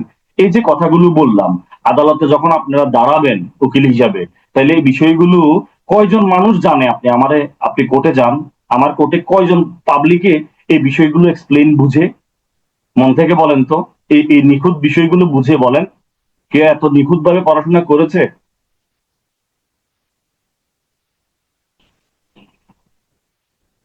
খুব কম, যারা প্র্যাকটিস করে অনেক খুব কম। হ্যাঁ, আমি আমি যখন পড়েছি কেউ আমাকে এত নিখুঁত ভাবে বুঝাই দেয় নাই, অনেক কষ্ট করে বিষয়গুলো রপ্ত করতে হয়েছে। ঠিক আছে, তো এই জন্য আপনাদেরকে আমি একদম কেটে বেটে চেটে একদম সামনে রেখে দিয়েছি খাওয়ার টেবিলে। আপনারা শুধু এখন খাবেন, বাকি কাজ তো আমি করে দিয়েছি, এই পরিশ্রম তো আমার হয়েছে। তো আপনারা মনে রাখবেন জেএসএল, এরপরে ফিসি, এরপরে বিএনপির কথা চিন্তা করবেন, এরপরে ইমার্জেন্সি কন্ট্রাসেপটিভ ফিল্ড। তাইলে এখানে অনেকগুলো বিষয়, এই বিষয়গুলো মনে রাখতে হবে। জেএসএল, এখানে ফিসি, এরপরে হলো বিএনপিও আছে এখানে, এখন বিএনপি ক্ষমতায়, আর লাস্টে হচ্ছে হলো ইসিপি। ঠিক আছে, যেটাকে বলা হয় ইমার্জেন্সি কন্ট্রাসেপটিভ ফিল্ড। যাক, যেভাবে এর উপকথ্যে মনে রাখতে পারেন আপনাদের জন্য মঙ্গল। ঠিক আছে, আমরা 57 ধারা দিয়ে শেষ করব, এরপরে আমরা প্রবলেমের দিকে যাব, আমরা একটু ডাফটিং নিয়ে আলোচনা করব, আমাদের ক্লাসটা শেষ করব আধা ঘন্টার মধ্যে।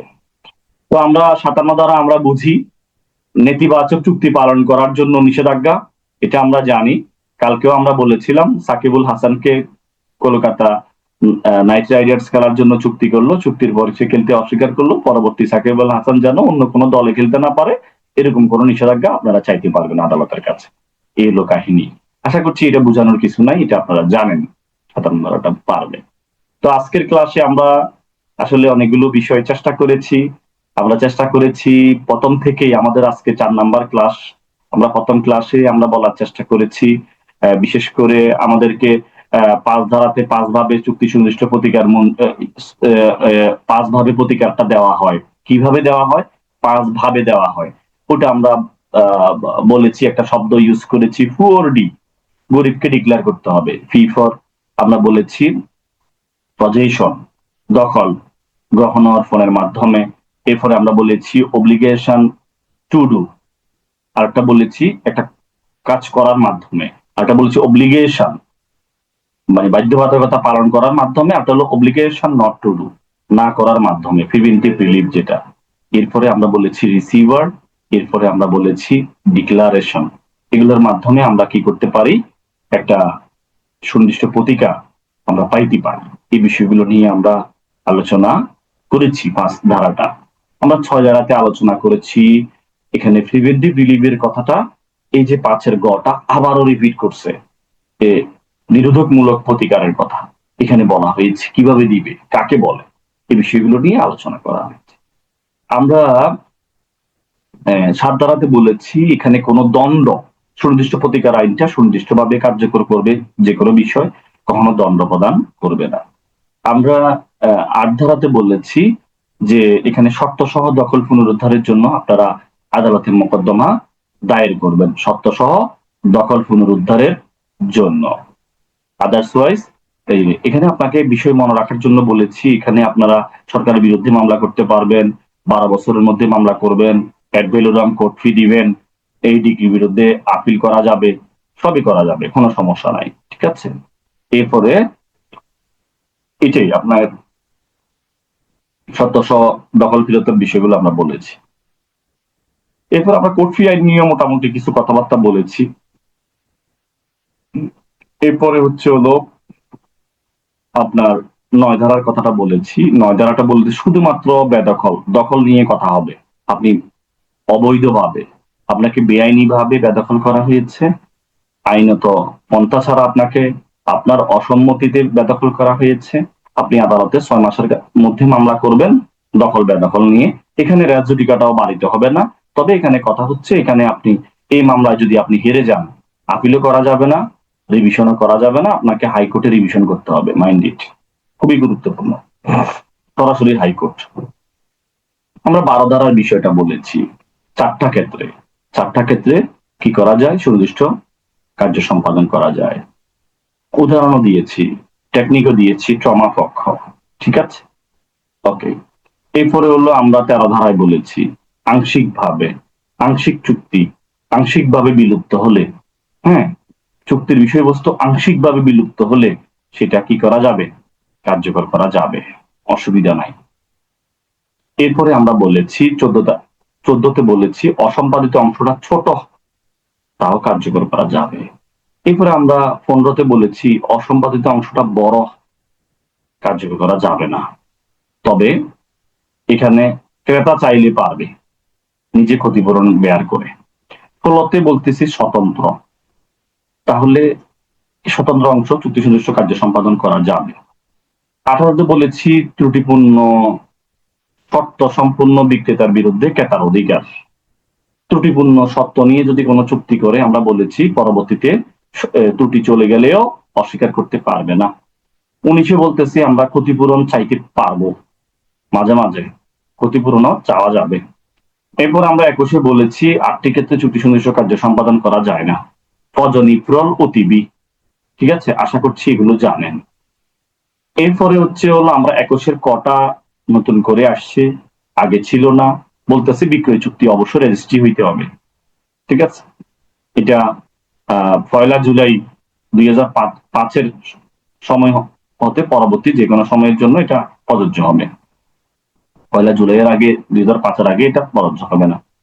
আমরা 22টা বলেছি এখানে সুনির্দিষ্ট কার্য সম্পাদনের ডিগ্রি প্রদানটা আদালতের ডিসক্রিশনারি পাওয়ার। 8 এবং 9 ধারা ছাড়া আমরা বলেছি বাকি সবে ইচ্ছাধীন ক্ষমতা। এখানে কিছু বিষয় আদালত দেখবেন, হ্যাঁ, এখানে কি আনফেয়ার অ্যাডভান্টেজ পাইতেছে কিনা, অথবা হার্ডশিপ হইতেছে কিনা, হ্যাঁ, বা বিবাদীর মানে এখানে হার্ডশিপ বা বাদীর উপর কোনো অবিচার হইতেছে কিনা, এই বিষয়গুলো দেখবেন, ঠিক আছে। দেখে আপনার এখানে সিদ্ধান্ত নিবেন, কঠোরতার বিষয়টা দেখবেন। তবে যদি উল্লেখযোগ্য অংশ সম্পাদন করে ফেলেন, এটা মাইন্ডি, তাইলে আদালত ডিগ্রি দিবেন, কারণ উল্লেখযোগ্য অংশটা সম্পাদন হয়ে গেছে। এরপরে আমরা 23 ধারা বলেছি কাদের ক্ষেত্রে চুক্তি সুনির্দিষ্ট কার্য সম্পাদন করা যায়। ফি আর আইটি, আর R CC. F for party, R for representative, I for interest, T for tenant. তারপর আমরা ওই দিন বলেছি রিভার্সনা, আর ফর রিমাইন্ডারম্যান, এগুলো নিয়ে আমরা আলোচনা করেছি। C for company, C for company promoter. একটা হলো গঠিত কোম্পানি, দুই কোম্পানি মিলে একসাথে হওয়া, আর একটা হলো কোম্পানির উদ্যোক্তাগণ নিয়ে যে চুক্তি, এরা এই ব্যক্তিগুলো, এগুলো নিয়ে আমরা আলোচনা করেছি, আপনারা আগের ক্লাসে বুঝতে পেরেছেন। এরপরে হলো কাদের ক্ষেত্রে চুক্তি সুনির্দিষ্ট কার্য সম্পাদন করা যায় না। এরকম আমরা 4 জন ব্যক্তি পেয়েছি। এই ব্যক্তিগুলো কারা, এগুলো আমরা কিভাবে জেনেছি, বাই এফ জেনেছি। কিভাবে জেনেছি, বাই এফ জেনেছি। B for beach of he, যে নিজে চুক্তিভঙ্গের জন্য মানে চুক্তিটা ভঙ্গ করেছে, তাহলে বা ইলিগেল চুক্তি করেছে, এখানে সে ক্ষতিপূরণ মানে ওই ব্যক্তিরা ক্ষতিপূরণ পাইতে পারে না। এরপরে হলো সে কি বললাম, ইনক্যাপাবল, অক্ষম যদি হয় চুক্তি পালন করতে। এরপরে অলরেডি রিমেডি পেয়েছে, এফর অলরেডি, ফিফর সে কি আছে, প্রিভিয়াস নলেজ যদি থাকে সমস্যার বিষয়গুলো নিয়ে, এই ব্যক্তিরা পাবে না। এরপর সত্য নেই এমন ব্যক্তি কর্তৃক চুক্তি 25 ধারা আমরা বলেছি। 26-এও জানি আমরা পরিবর্তন ছাড়া কোনো চুক্তি সুনির্দিষ্ট কার্য সম্পাদন করা যায় না। 27-এ আমরা বলেছি যাদের বিরুদ্ধে চুক্তি সুনির্দিষ্ট কার্য সম্পাদন করা যায় না 5 ধরনের ব্যক্তি, পিআরপি, সিসি, আগের কথাগুলোই, 23-এর মানুষগুলোই এখানে। এরপরে হলো আমরা এখানে 28-এ বলেছি 3টা ইউজ করার জন্য, অপর্যাপ্ত, অপ্রত্যাশিত বা কি অসৎভাবে, এই বিষয়গুলো আমরা বলেছি, ঠিক আছে। এগুলোর মাধ্যমে যারা করবে ওই ব্যক্তিদের বিরুদ্ধে চুক্তি সুনির্দিষ্ট কার্য সম্পাদন করা যায় না। আর ইজারা চুক্তি আপনার লাগে না, রেজিস্ট্রি লাগে না, এই বিষয়গুলো মাথায় রাখবেন। 27-এর ক নতুন করে এমএনও। আমরা 31-এ তো একটু আগেও বলেছি 3টি কারণে দলিল কি হইতে পারে, সংশোধন হইতে পারে, চুক্তি সংশোধন হইতে পারে। এগুলো প্রতারণা, FM, ফ্রড, মিস্টেক বা মিউচুয়াল মিস্টেক বা মনোভাব, এম ফর মনোভাব, এই বিষয়গুলো একটু মাথায় রাখতে হবে। আমরা 32-এ অনুমানের কথা বলেছি, ও যে ন্যায়পরায়ণতা, সুবিবেচনামূলক। 33-এ কিছু মূলনীতি, হ্যাঁ, এই 3টে বিষয়। 34-এ সংশোধিত চুক্তি কার্যকর করা যাবে, সংশোধন হওয়ার পরে চুক্তিটা কার্যকর করা যাবে। 35-এ আমরা 3টে বিষয় বলেছি, ভয়েড কন্ট্রাক্ট, ভয়েডেবল কন্ট্রাক্ট, আর হচ্ছে হলো লাস্টে হলো ওই যে ইমপ্লিমেন্ট করতে না পারলে, ডিক্রিটাই টাকা দিতে না পারলে সেই ক্ষেত্রে চুক্তিটা রদ করা যাবে। এরপরে আমরা 39-এ দলিল বাতিলের বিষয়ে দেখেছি, এখানে বয়েড বা বয়েডেবল দলিল যদি হয়, এরপরে অনিষ্পন্ন অবস্থা থেকে গেলে ক্ষতির কারণ হইতে পারে, এগুলো নিয়ে আমরা আলোচনা করেছি। এরপরে 42-এ আমরা দুটা বিষয় দেখেছি, আইনত অধিকার এবং সম্পত্তির অধিকার নিয়ে যদি কেউ বাড়াবাড়ি করে ঘোষণামূলক মামলা করবেন। এরপরে রিসিভার কথা 44-এ দেখেছি। এরপরে হলো 52-তে আমরা প্রতিরোধমূলক প্রতিকার মঞ্জুর হয় দুভাবে, এটা অস্থায়ী, চিরস্থায়ী। এরপর 53-তে অস্থায়ী কিভাবে মঞ্জুর হবে, 54-তে চিরস্থায়ী কিভাবে মঞ্জুর হবে, 53-তে আমরা ফিবিএ এর কথা মনে আছে, এটা মাথায় রাখতে হবে। 54-তে আমাদের হলো ট্রমা পক্ষ প্লাস মামলাদিক্য, এটা একটু মাথায় রাখতে হবে, তাইলে মঞ্জুর হবে। আমরা 55-তে ম্যান্ডেটরি নিষেধাজ্ঞা, বাধ্যতামূলক নিষেধাজ্ঞা কি জিনিস আমরা আলোচনা করেছি, পূর্বের অবস্থায় ফিরিয়ে দেওয়া বা কোনো আদেশ দেওয়া, কাজ করতে বাধ্য করা, এগুলোই আমরা 56 ধারাতে বলেছি। 11টি ক্ষেত্রে নিষেধাজ্ঞা মঞ্জুর হয় না, জেএসএল, পিসি, বিএনপি, ইসিপি। আমরা 57 ধারাতে নিরোধকমূলক নিষেধাজ্ঞার কথা বলেছি। কি বলেন, হয়নি স্যার, হয়নি? আমি ওই আজকে যে 12 তার 21 ক্লাসে আপনার অ্যাবসেন্ট ছিলাম। আপনি সহযোগিতা নিবেন, আপনার কলিগদের কাছ থেকে সহযোগিতা নিবেন, অসুবিধা কি? ওনারা তো নোট করেছে, ওনাদের কাছ থেকে নিয়ে নিবেন, তাহলে তো হয়ে গেল, অসুবিধা নাই। এরা তো যেভাবে আপনার সাথে যোগাযোগ করে, এটা তো বিশাল কিছু। আপনারা তো সারাদিনে থাকেন একে অপরের সাথে।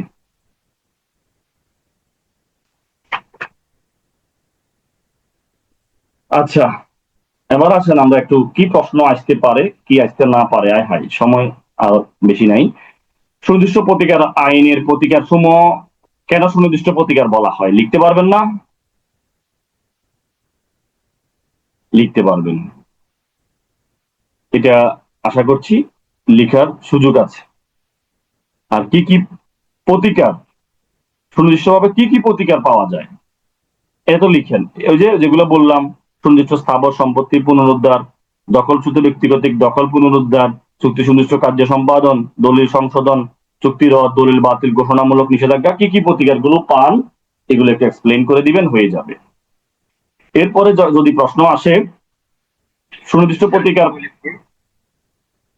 কেন সুনির্দিষ্ট প্রতিকার বলা হয়, এই কোশ্চেনের অ্যান্সার তাহলে কিভাবে উপস্থাপন করব? যে সুনির্দিষ্ট প্রতিকার আইন, সুনির্দিষ্ট প্রতিকার হলো লিখবেন যে আপনারা সুনির্দিষ্ট প্রতিকার সমূহকে সুনির্দিষ্ট প্রতিকার বলার কারণ, সুনির্দিষ্ট প্রতিকার হলো সংক্ষুব্ধ ব্যক্তির আবেদন ক্রমে কোনো ব্যক্তিকে তার দায়িত্ব কর্তব্য অনুসারে কাজ করার নির্দেশ প্রদান করা।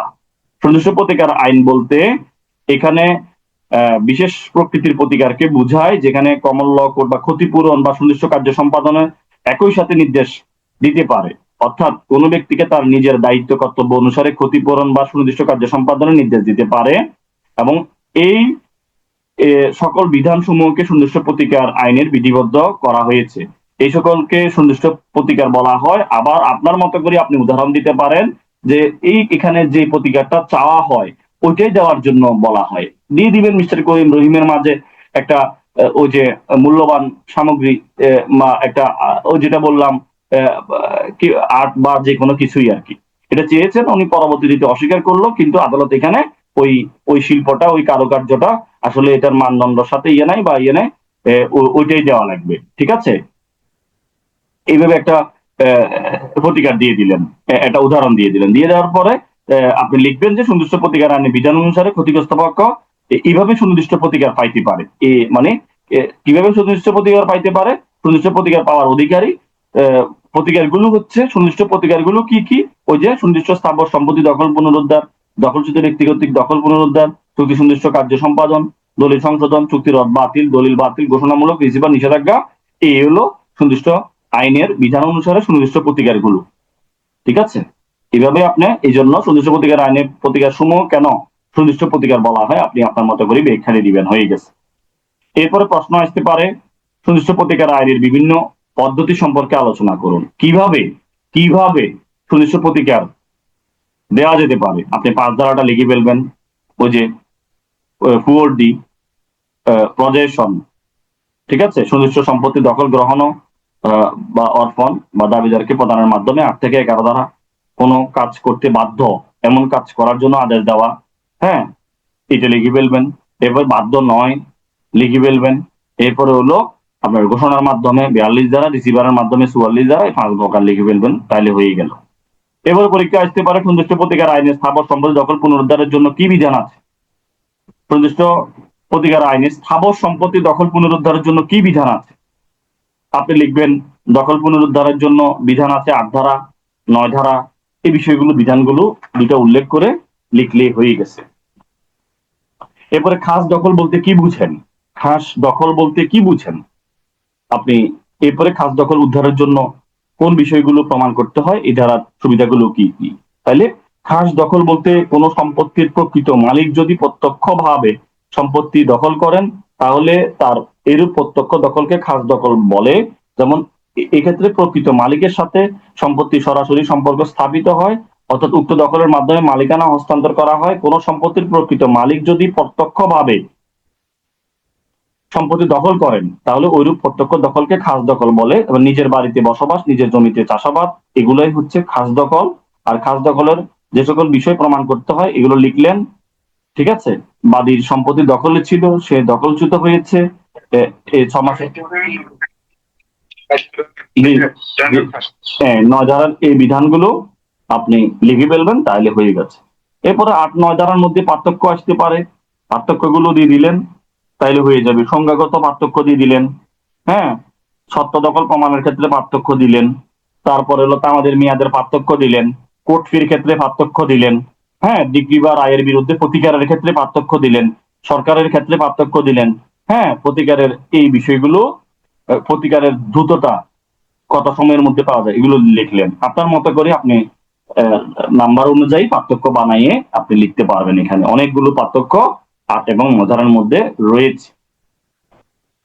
আপনার কাছে প্রশ্ন আসলো পরীক্ষায়, এক্স এবং জেড দ্বারা নালিশ সম্পত্তিতে হতে দখলচ্যুত হয়ে 9 ধারা অনুসারে দখল উদ্ধারের মামলা দায়ের করেন। তাহলে এক্স এবং জেড দ্বারা, এক্স জেড দ্বারা নালিশ সম্পত্তি হতে দখলচ্যুত হয়ে 9 ধারা অনুসারে দখল উদ্ধারের জন্য উনি মামলা করেন, কিন্তু জেড পরবর্তীতে একই জমি সত্ত্ব মামলা দায়েরের মাধ্যমে দেওয়ানি কার্যবিধি 10 ধারা অনুসারে পূর্বের মামলাটি স্থগিত করার জন্য প্রার্থনা করেন। তাহলে কি হবে, মানে উনি জেড দ্বারা নালিশ সম্পত্তি দখলচ্যুত 9 ধারা অনুসারে দখল পুনরুদ্ধারের মামলা করেন। পরবর্তীতে জেড একই জমি সত্ত্ব নিয়ে আবার একটা দেওয়ানি মামলা করেন, যে এখানে কি করেন 10 ধারা অনুযায়ী মামলাটি স্থগিত হবে কিনা। না, এটা কোনো সুযোগ নাই, স্থগিত হবে।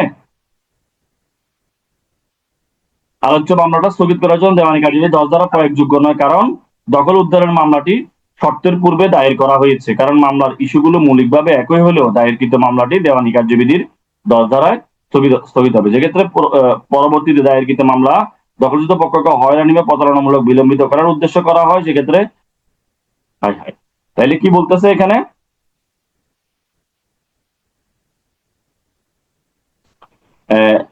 দেখেন ঘটনাটা বুঝেন। এক্স জেড দ্বারা নালিশি সম্পত্তি হতে দখলচ্যুত হয়ে, জেড এর দ্বারা দখলচ্যুত হয়ে উনি 9 ধারা দখল পুনরুদ্ধারের মামলা করেন, 9 মামলা করছে। জেড পরবর্তীতে ওই একই জমি সত্ত্ব মামলা দায়েরের মাধ্যমে, সত্ত্ব মামলা দায়েরের মাধ্যমে দেওয়ানি কার্যবিধি 10 ধারা অনুসারে পূর্বের মামলাটি স্থগিত করার জন্য প্রার্থনা করেন। বিষয়টা বুঝছেন, উনি ওটা স্থগিত করার দরকারটা কি আপনি আমারে বলেন, দরকার আছে?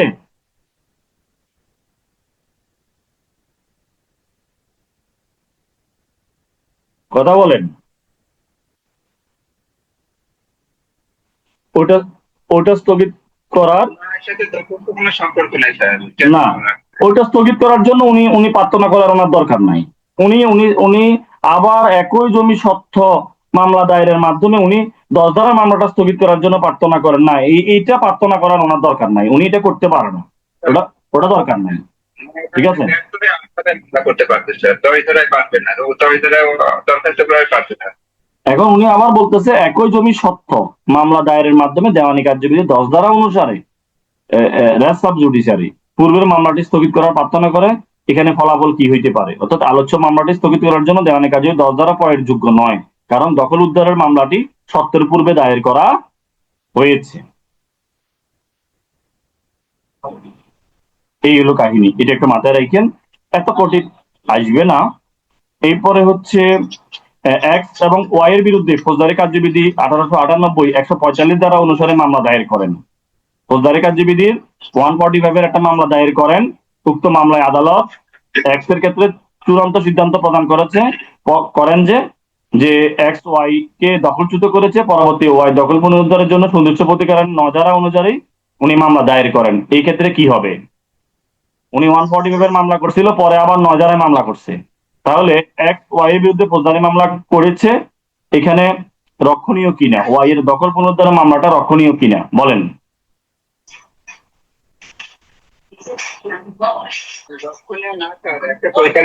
কারণ ঠিক আছে, ঠিক আছে, এটা রক্ষণীয় নয়, আপনার উত্তর সঠিক, যে ফৌজদারি কার্যবিধি 1898 145 ধারা অনুসারে ওয়াই কে আইনত যথাযথভাবে দখলচ্যুত করা হয়েছে বিধায় তাই আইনত পদ্ধতিতে করা হয়েছে বলে গণ্য হবে।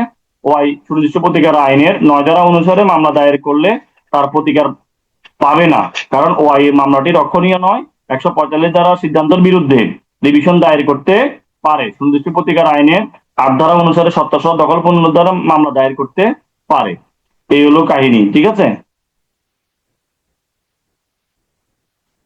তো 23 বাজে গেছে না।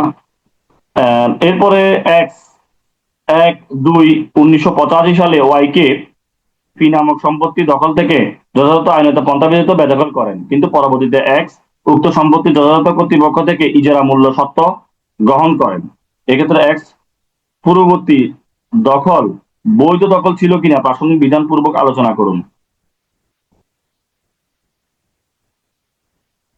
তাহলে আবার বলছি, এক্স 1/2/1985 সালে ওয়াই কে ফি নামক একটা সম্পত্তির দখল থেকে আইনত পন্থা ছাড়া পন্থা ব্যতীত বেদখল করে।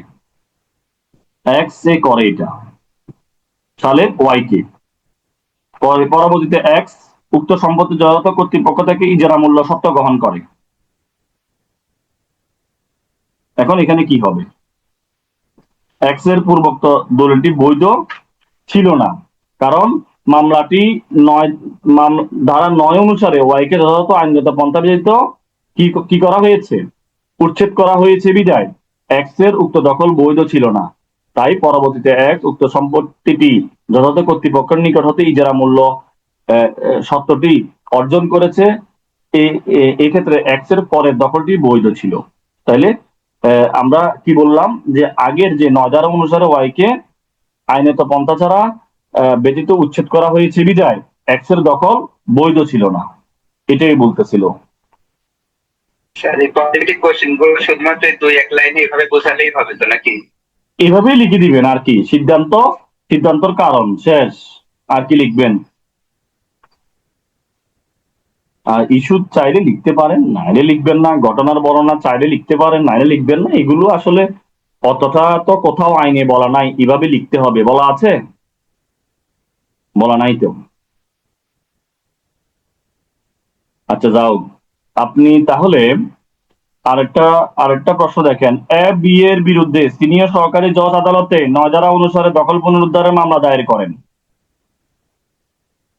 উক্ত মামলা কিছুদিন পরে 8 ধারা অনুসারে সত্ত্বের জন্য একই আদালতে একটি মামলা দায়ের করেন। এক্ষেত্রে আদালত দেখেন যে মোকদ্দমার বিষয়বস্তু পক্ষগণ একই, সেক্ষেত্রে আদালত মোকদ্দমা একত্রে বিচারের আদেশ দিলেন।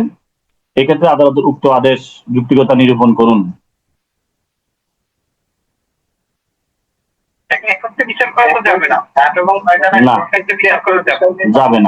যাবে না, একসাথে বিচার করতে পারবে না। একত্রে বিচার করার কোনো সুযোগ নাই, এটা দুটো জিনিস আলাদা। ওকে, 10 এবং 11 ধারার মধ্যে আপনারা পার্থক্য চাইলে লিখতে পারেন, অস্থাবর সম্পত্তির কিছু বিষয় নিয়ে একটু লিখতে পারেন, এগুলো লেস ইম্পর্টেন্ট, আসে না কোনোদিন। এরপরে হচ্ছে হলো আর কি স্যার ড্রাফটিংটা কেমন হবে? ড্রাফটিং ড্রাফটিং না, ড্রাফটিং এর জন্য আপনারা কি কি ড্রাফটিং আসতে পারে, হ্যাঁ,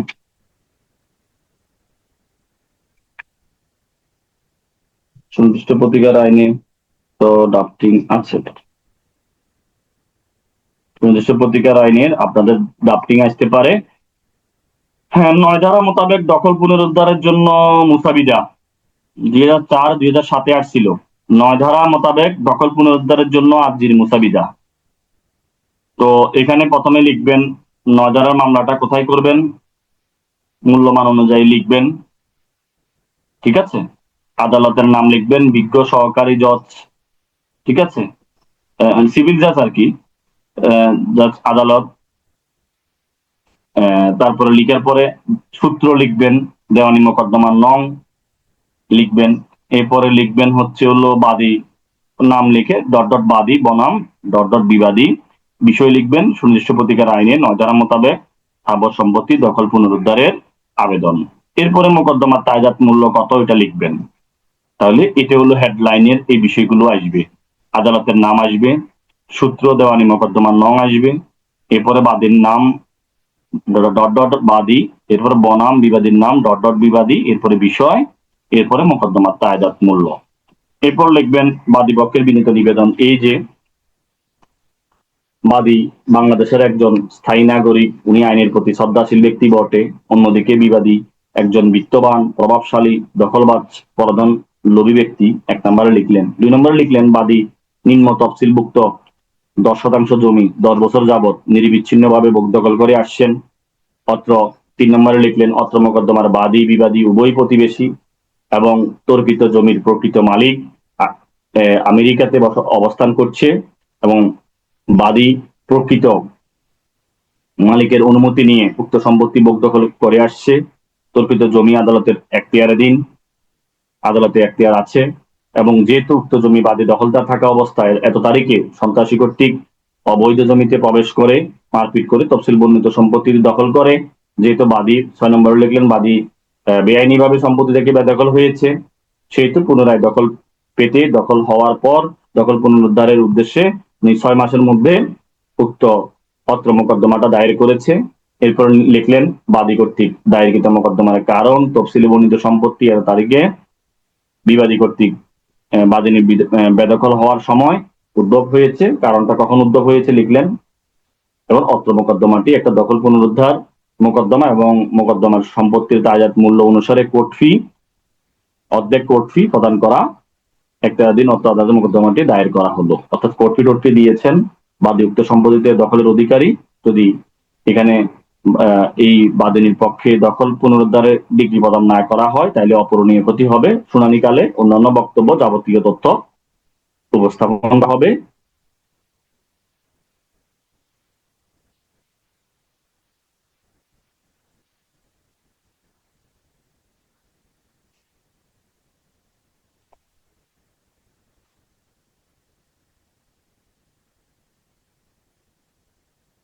ঠিক আছে, লিখে এরপর লিখবে। যে একটা ফরম্যাট দেখতে হবে স্যার, আচ্ছা, মনে থাকলো না, বুঝতে পারলাম না। ও নেট চলে গেছিল, এখন আবার নেট আসছে। তাহলে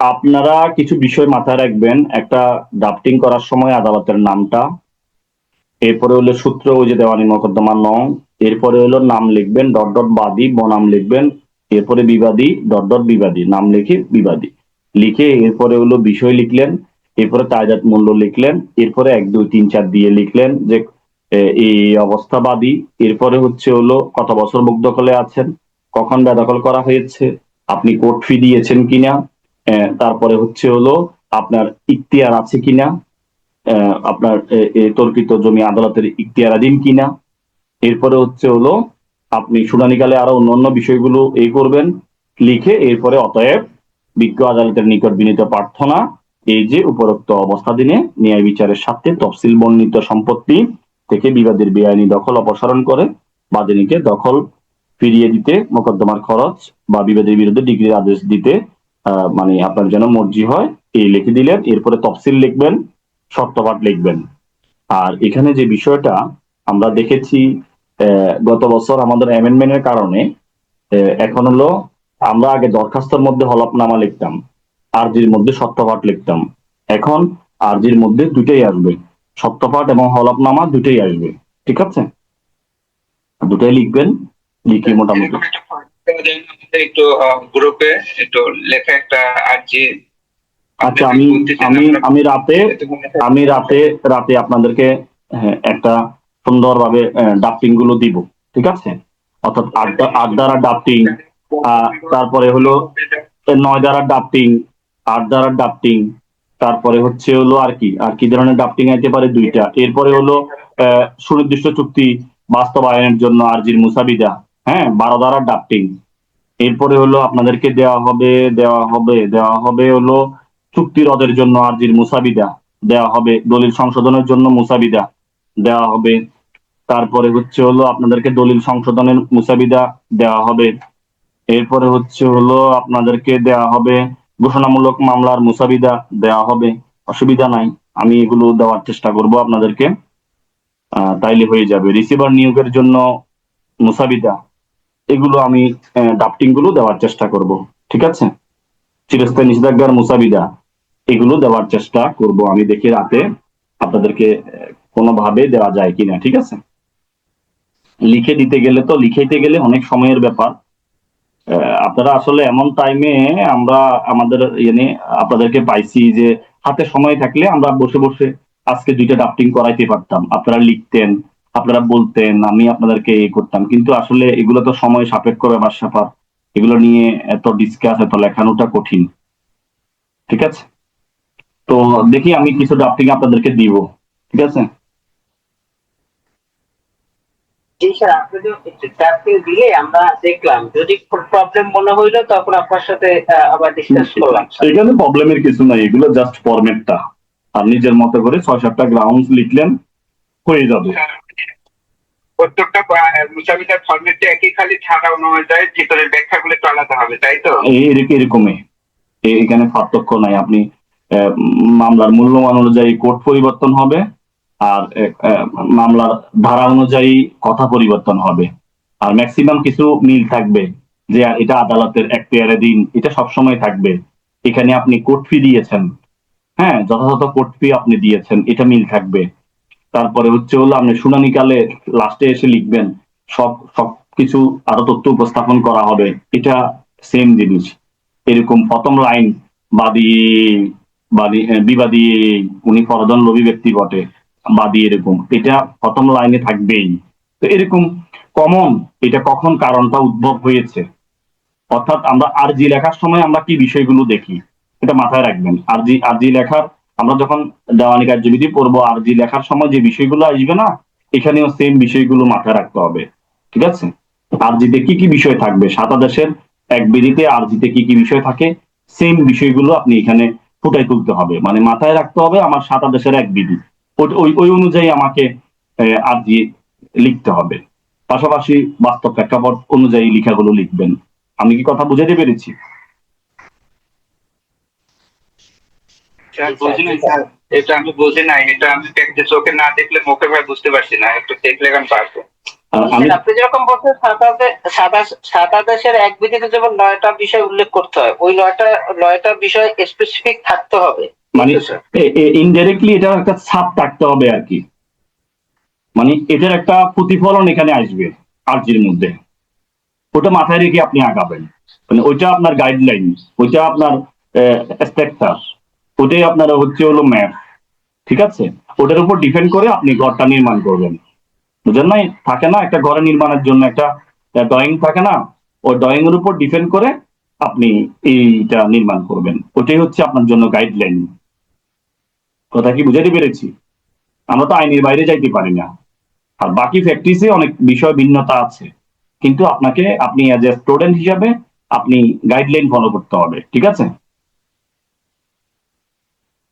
জি স্যার, আমাদের যেটা করতে হবে যে স্ট্রাকচার ঠিক রেখে বাকি সবকিছু করতে হবে, এরকম আর কি। আর আপনি মাথায় রাখবেন যে আমি যে এখানে যে 7 আদেশের যে বিষয়গুলো আরজিতে যে বিষয়গুলো আছে এগুলো আমার ফুটে উঠতেছে কিনা, আমি কোন মেথডটা বাদ দিতেছি, ঠিক আছে? ওটার বাইরে আদার্স কিছু সৌন্দর্যের জন্য থাকবে।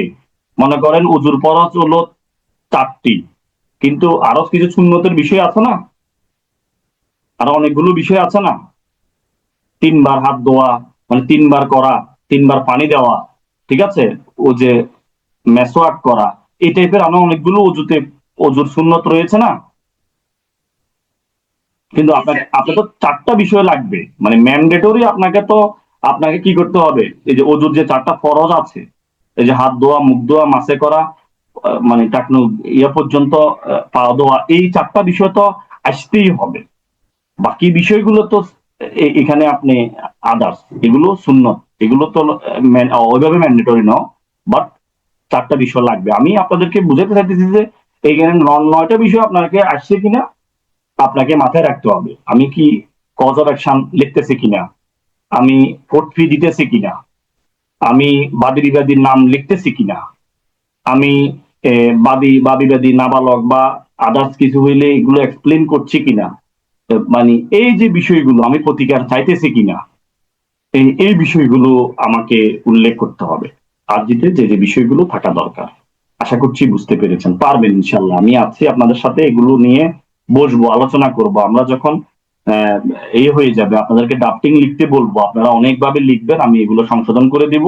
আমি ড্রাফটিং আপনাদেরকে লিখাবো, আপনারা যে যার মতো করে ড্রাফটিং, আজকে একটা ড্রাফটিং লিখবেন, 9 ধারার একটা ড্রাফটিং লিখে আমাকে গ্রুপে দিয়ে দিবেন। তখন আমি বলবো যে ভাই এটারে একটু সরান, এটারে একটু ডাইনে নেন, এটারে সামনে রাখেন, এই কথাটা আরেকটু ফুটে উঠে নাই, আপনারা আপনাদের মতে লিখেন না, এটা মিস গেছে, আমি একটু আলোচনা করব, ঠিক আছে? একদিন আলোচনা করব, এই হলো বিষয়। তো আশা করছি আপনারা, ওই যে আসলে যারা টাকা পয়সা দিয়েছেন এরাই নিয়মিত, আর বাকি কি লগ্ন না কিয়া, এটা কে? ওনাকে তো চিনি না। লগ্ন কি শুনছেন? LOGNO।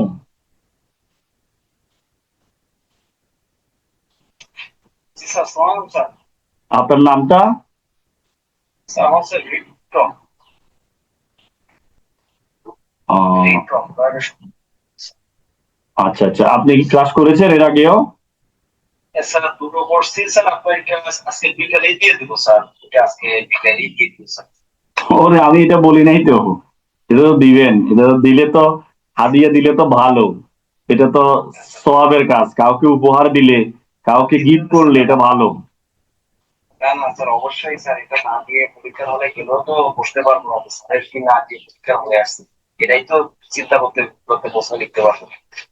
তো আমরা আজকে এই পর্যন্তই, কেমন? আমরা শেষ করব, আমরা রেকর্ড